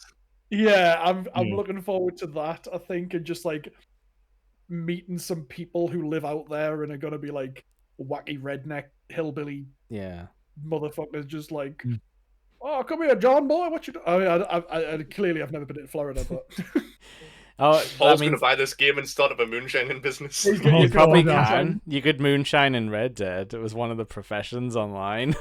Yeah. Oh yeah, but there's gonna be like this has to be like a fake Disneyland then, right? Because like there has to be. They always love putting roller coasters in the game. Just had a thought. Do you know we'll keep referencing Limp Bizkit? If there's like Jacksonville in it, and it's like straight to the Matthews Bridge. John Otto gets Starfish navigation system. Yeah, they might have some Limp Bizkit on the soundtrack. You never know. Amazing. Oh yeah, they're gonna do loads. They're gonna do loads of Disney adult jokes, aren't they? About how horrible like everyone is that goes to Disney these days. Yeah, they've got to be careful about it, because I think Rockstar aren't above being sued. They must have some decent lawyers, but although they got away with the Scientology stuff, didn't they? In 5, there was that like Epsilon storyline or whatever. You could follow a storyline all from the in-game internet. And it wasn't like a mission unless you like did that stuff. It's really interesting. Yeah, and I have not. I've got so many hours on GTA 5. I've never played that storyline. Yeah, because you've got to like take people there, but like you have to drive them for like ages. Like, and they chat to you about the lives and stuff, and then like Trevor just like drops them off at the cult, and he's like, "All right, see you later." But like they're just telling you the whole like tragic life story, and you're just like, "Yeah. Oh, that sounds rough." Yeah, I don't know. Like, have I got enough time to play GTA 6? I've got no idea. We're all just gonna have to stream it, and I will make the time. Yeah. If they fix the bloody loading screens, like I think GTA 5 still takes us a good 20 minutes to just load it. They got quick load on these newfangled machines now. and quick resume, as long as it's not online all the time, you should be able to quick resume back into it. Yeah. I think they're gonna, if I can postulate, I think they're gonna have it be like, it's not gonna split online and single player. It's like you can play single player if you want to have like the campaign and storyline and stuff. Yeah. But other people can kind of, if you choose to, you can sort of have this like online lobby going. Actually, that wouldn't work, because then if you've all going to go at the same place, it's going to be like too many mission characters. Like an on mission state where you're like. So now it's turned into an MMO, and then that gets complicated. I feel like it already kind of is. I mean, it's not obviously massive multiplayer, but it is. In some senses, it's an RPG. You pick up quests in certain areas, and you're gonna go do them. And it just depends how much realism they want in like the main story, because. You know, like if you play World of Warcraft, like there's a story, but there's like a people just running around doing silly things, and then you all load into a mission apart from each other, and you pretend they don't exist for a while, and then the city's full of people. So it just depends how much they want to be like, this is our story we're telling, and this is the online. But I think it's going to be a total cut off from 5 though. I think people who are thinking like it's going to just like roll in, I think you're going to have to just leave your character completely behind. They've never done that. They've never. Yeah. You might let you carry over your character from online and say, here's your. But then here's your ugly guy. They won't do that because when you mentioned the 120 price tag, they're totally fabricated. Yeah. I don't think it's going to be that much because they know their money's going to come from microtransactions. It's going to come from buying in-game currency, which is why they're not going to let you bring your character from GTA Online because you have to buy everything again. Obviously, you've got to invest. Parents' credit cards around the world are just going to be. Yeah. And they won't put a big price tag on it because that stops people from. That's the entry. You know, they're not going to paywall buying the game. They're going to paywall stuff in the game for you, so you can buy it with real money. I don't wanna, Joe. I don't wanna. you don't have to. You can sit and grind You can sit with your laptop open while you work through the day, so you can passively earn weapons that you then have to ship in a lobby, in a public lobby online. No, if I can't cheat, then I'm not interested. You can't. Let me tell you this to the boys and girls: if you join a VPN while you're playing GTA Online, it'll kick everyone else out your lobby, and it stays a public open game, and no one else joins again. Oh, nice. So you can have some peace and quiet finally. Yeah, peace and quiet, and that's how you grind. That's how you grind the money. Well, that just sounds more like if you took a plane with your Xbox and then you accidentally switched over to another region. That doesn't sound like you cheated. Yeah. It's by design. Yeah. I think we're gonna have to wrap this up then, because we're getting almost to a 3-hour podcast. But it was a massive game series. Like, you couldn't just do a quick, 45 minutes on Grand Theft Auto. No. But yeah, has anyone got any final thoughts on GTA as a whole? Anything you forgot to shout out? I'm gonna remember. Killer bees. Killer bees. Killer bees. Killer bees. Right. Yeah, I'm gonna remember something in like half an hour. Go, Yeah. Well, texting you furiously in the night. You've got to mention that joke from GTA San Andreas where I don't even know. No, I need all your sex sound recordings for for GTA 6. We're helping out with the dev. But yeah, no, I don't think I've got anything else that I haven't said. Same. Bring back the fart button. Yeah. I don't need all these buttons on the controller. Like, just figure it out. Just put it in the PC menu. Just like it's on the list of controls, but it's unbound, and you can add your own binding. That would be ideal. There's loads of dumbass buttons on this keyboard. Like that little thing next to the one. Nobody ever uses that. Yeah. Like right angle, double line, squiggle. Take that shit off. Other direction. Fart button. Fart button. Right, but yeah, this has been Gaming Up North's GTA Bonanza for the month. I've been Jake. You can find me all over Nerdy Up North and everything. Just search Nerdy Up North in any kind of social. You'll probably see some combination of us fuckers doing something. Those fuckers. But yeah, Joe, where can people find you? You can find me on my YouTube channel, Joe Border. You can find me on my Twitch channel, Joe Border, both of which are pretty easy to spell because it's my name. You show right up. Even if you put a space in, still shows up. Yep. Nice. It's got that good branding. I didn't even know that. It was totally unintentional. What am I doing? I'm working on some video essays at the moment, which I'm going to be publishing mostly sci-fi related stuff, so nothing about games. And then I've got my Twitch channel where I just became affiliate, so I can play games now on a loose schedule of I'm playing VR stuff at the moment. I've finally got my VR set back up. You're in the game. Amazing. A bit backlog of VR games. It's been fun, but like you're like, I feel totally disconnected from Twitch while I'm doing it because I'm like, oh, you're like, you're playing for like 30 minutes and you're like, oh yeah, I need to check chat. It's just Yeah, like, because you can't see it. on the back of me wrist. I've got to like go, what? Oh And then read yeah. Lee going, what are you doing? I'm like, oh, sorry, Lee. It's been really entertaining watching you. Yeah, so it's Cheers. more like a let's play type of thing because it's not, you can't really like Yeah. chat, so it's just to see what's happening. Have you seen there's a one called like Drunken Bar Simulator or something? Yes. You should Yeah, try yeah. that because I've seen, but be careful if you have stuff around you if you Oh, get too yeah, I know, involved in the fight. Punched me TV the other day and I was like, oh, no. But yeah, Lee, Keep punching, like, oh sorry, keep climbing ladders and punching me light above us as well. It's that's horrible. scary. Sorry. I don't want you to smash a light bulb out on yourself. But yeah, Lee, where can everyone find you? I mean, on this channel, obviously. Lurking around Nerdy Up North. Yeah. Yeah, but you do funny edited videos now, like your magic Wrath of Khan video that I loved. Do you know the first time I watched it, I did not notice that you just dropped the bag of popcorn. Like the graphics distracted me enough that it actually worked as a magic trick. I had to watch it. So. I know what I did, and even sometimes I'm watching it and I'm like, oh my god, that looks like it disappeared. The movie magic. We're gullible. Yeah. That's why people like us. We want to believe.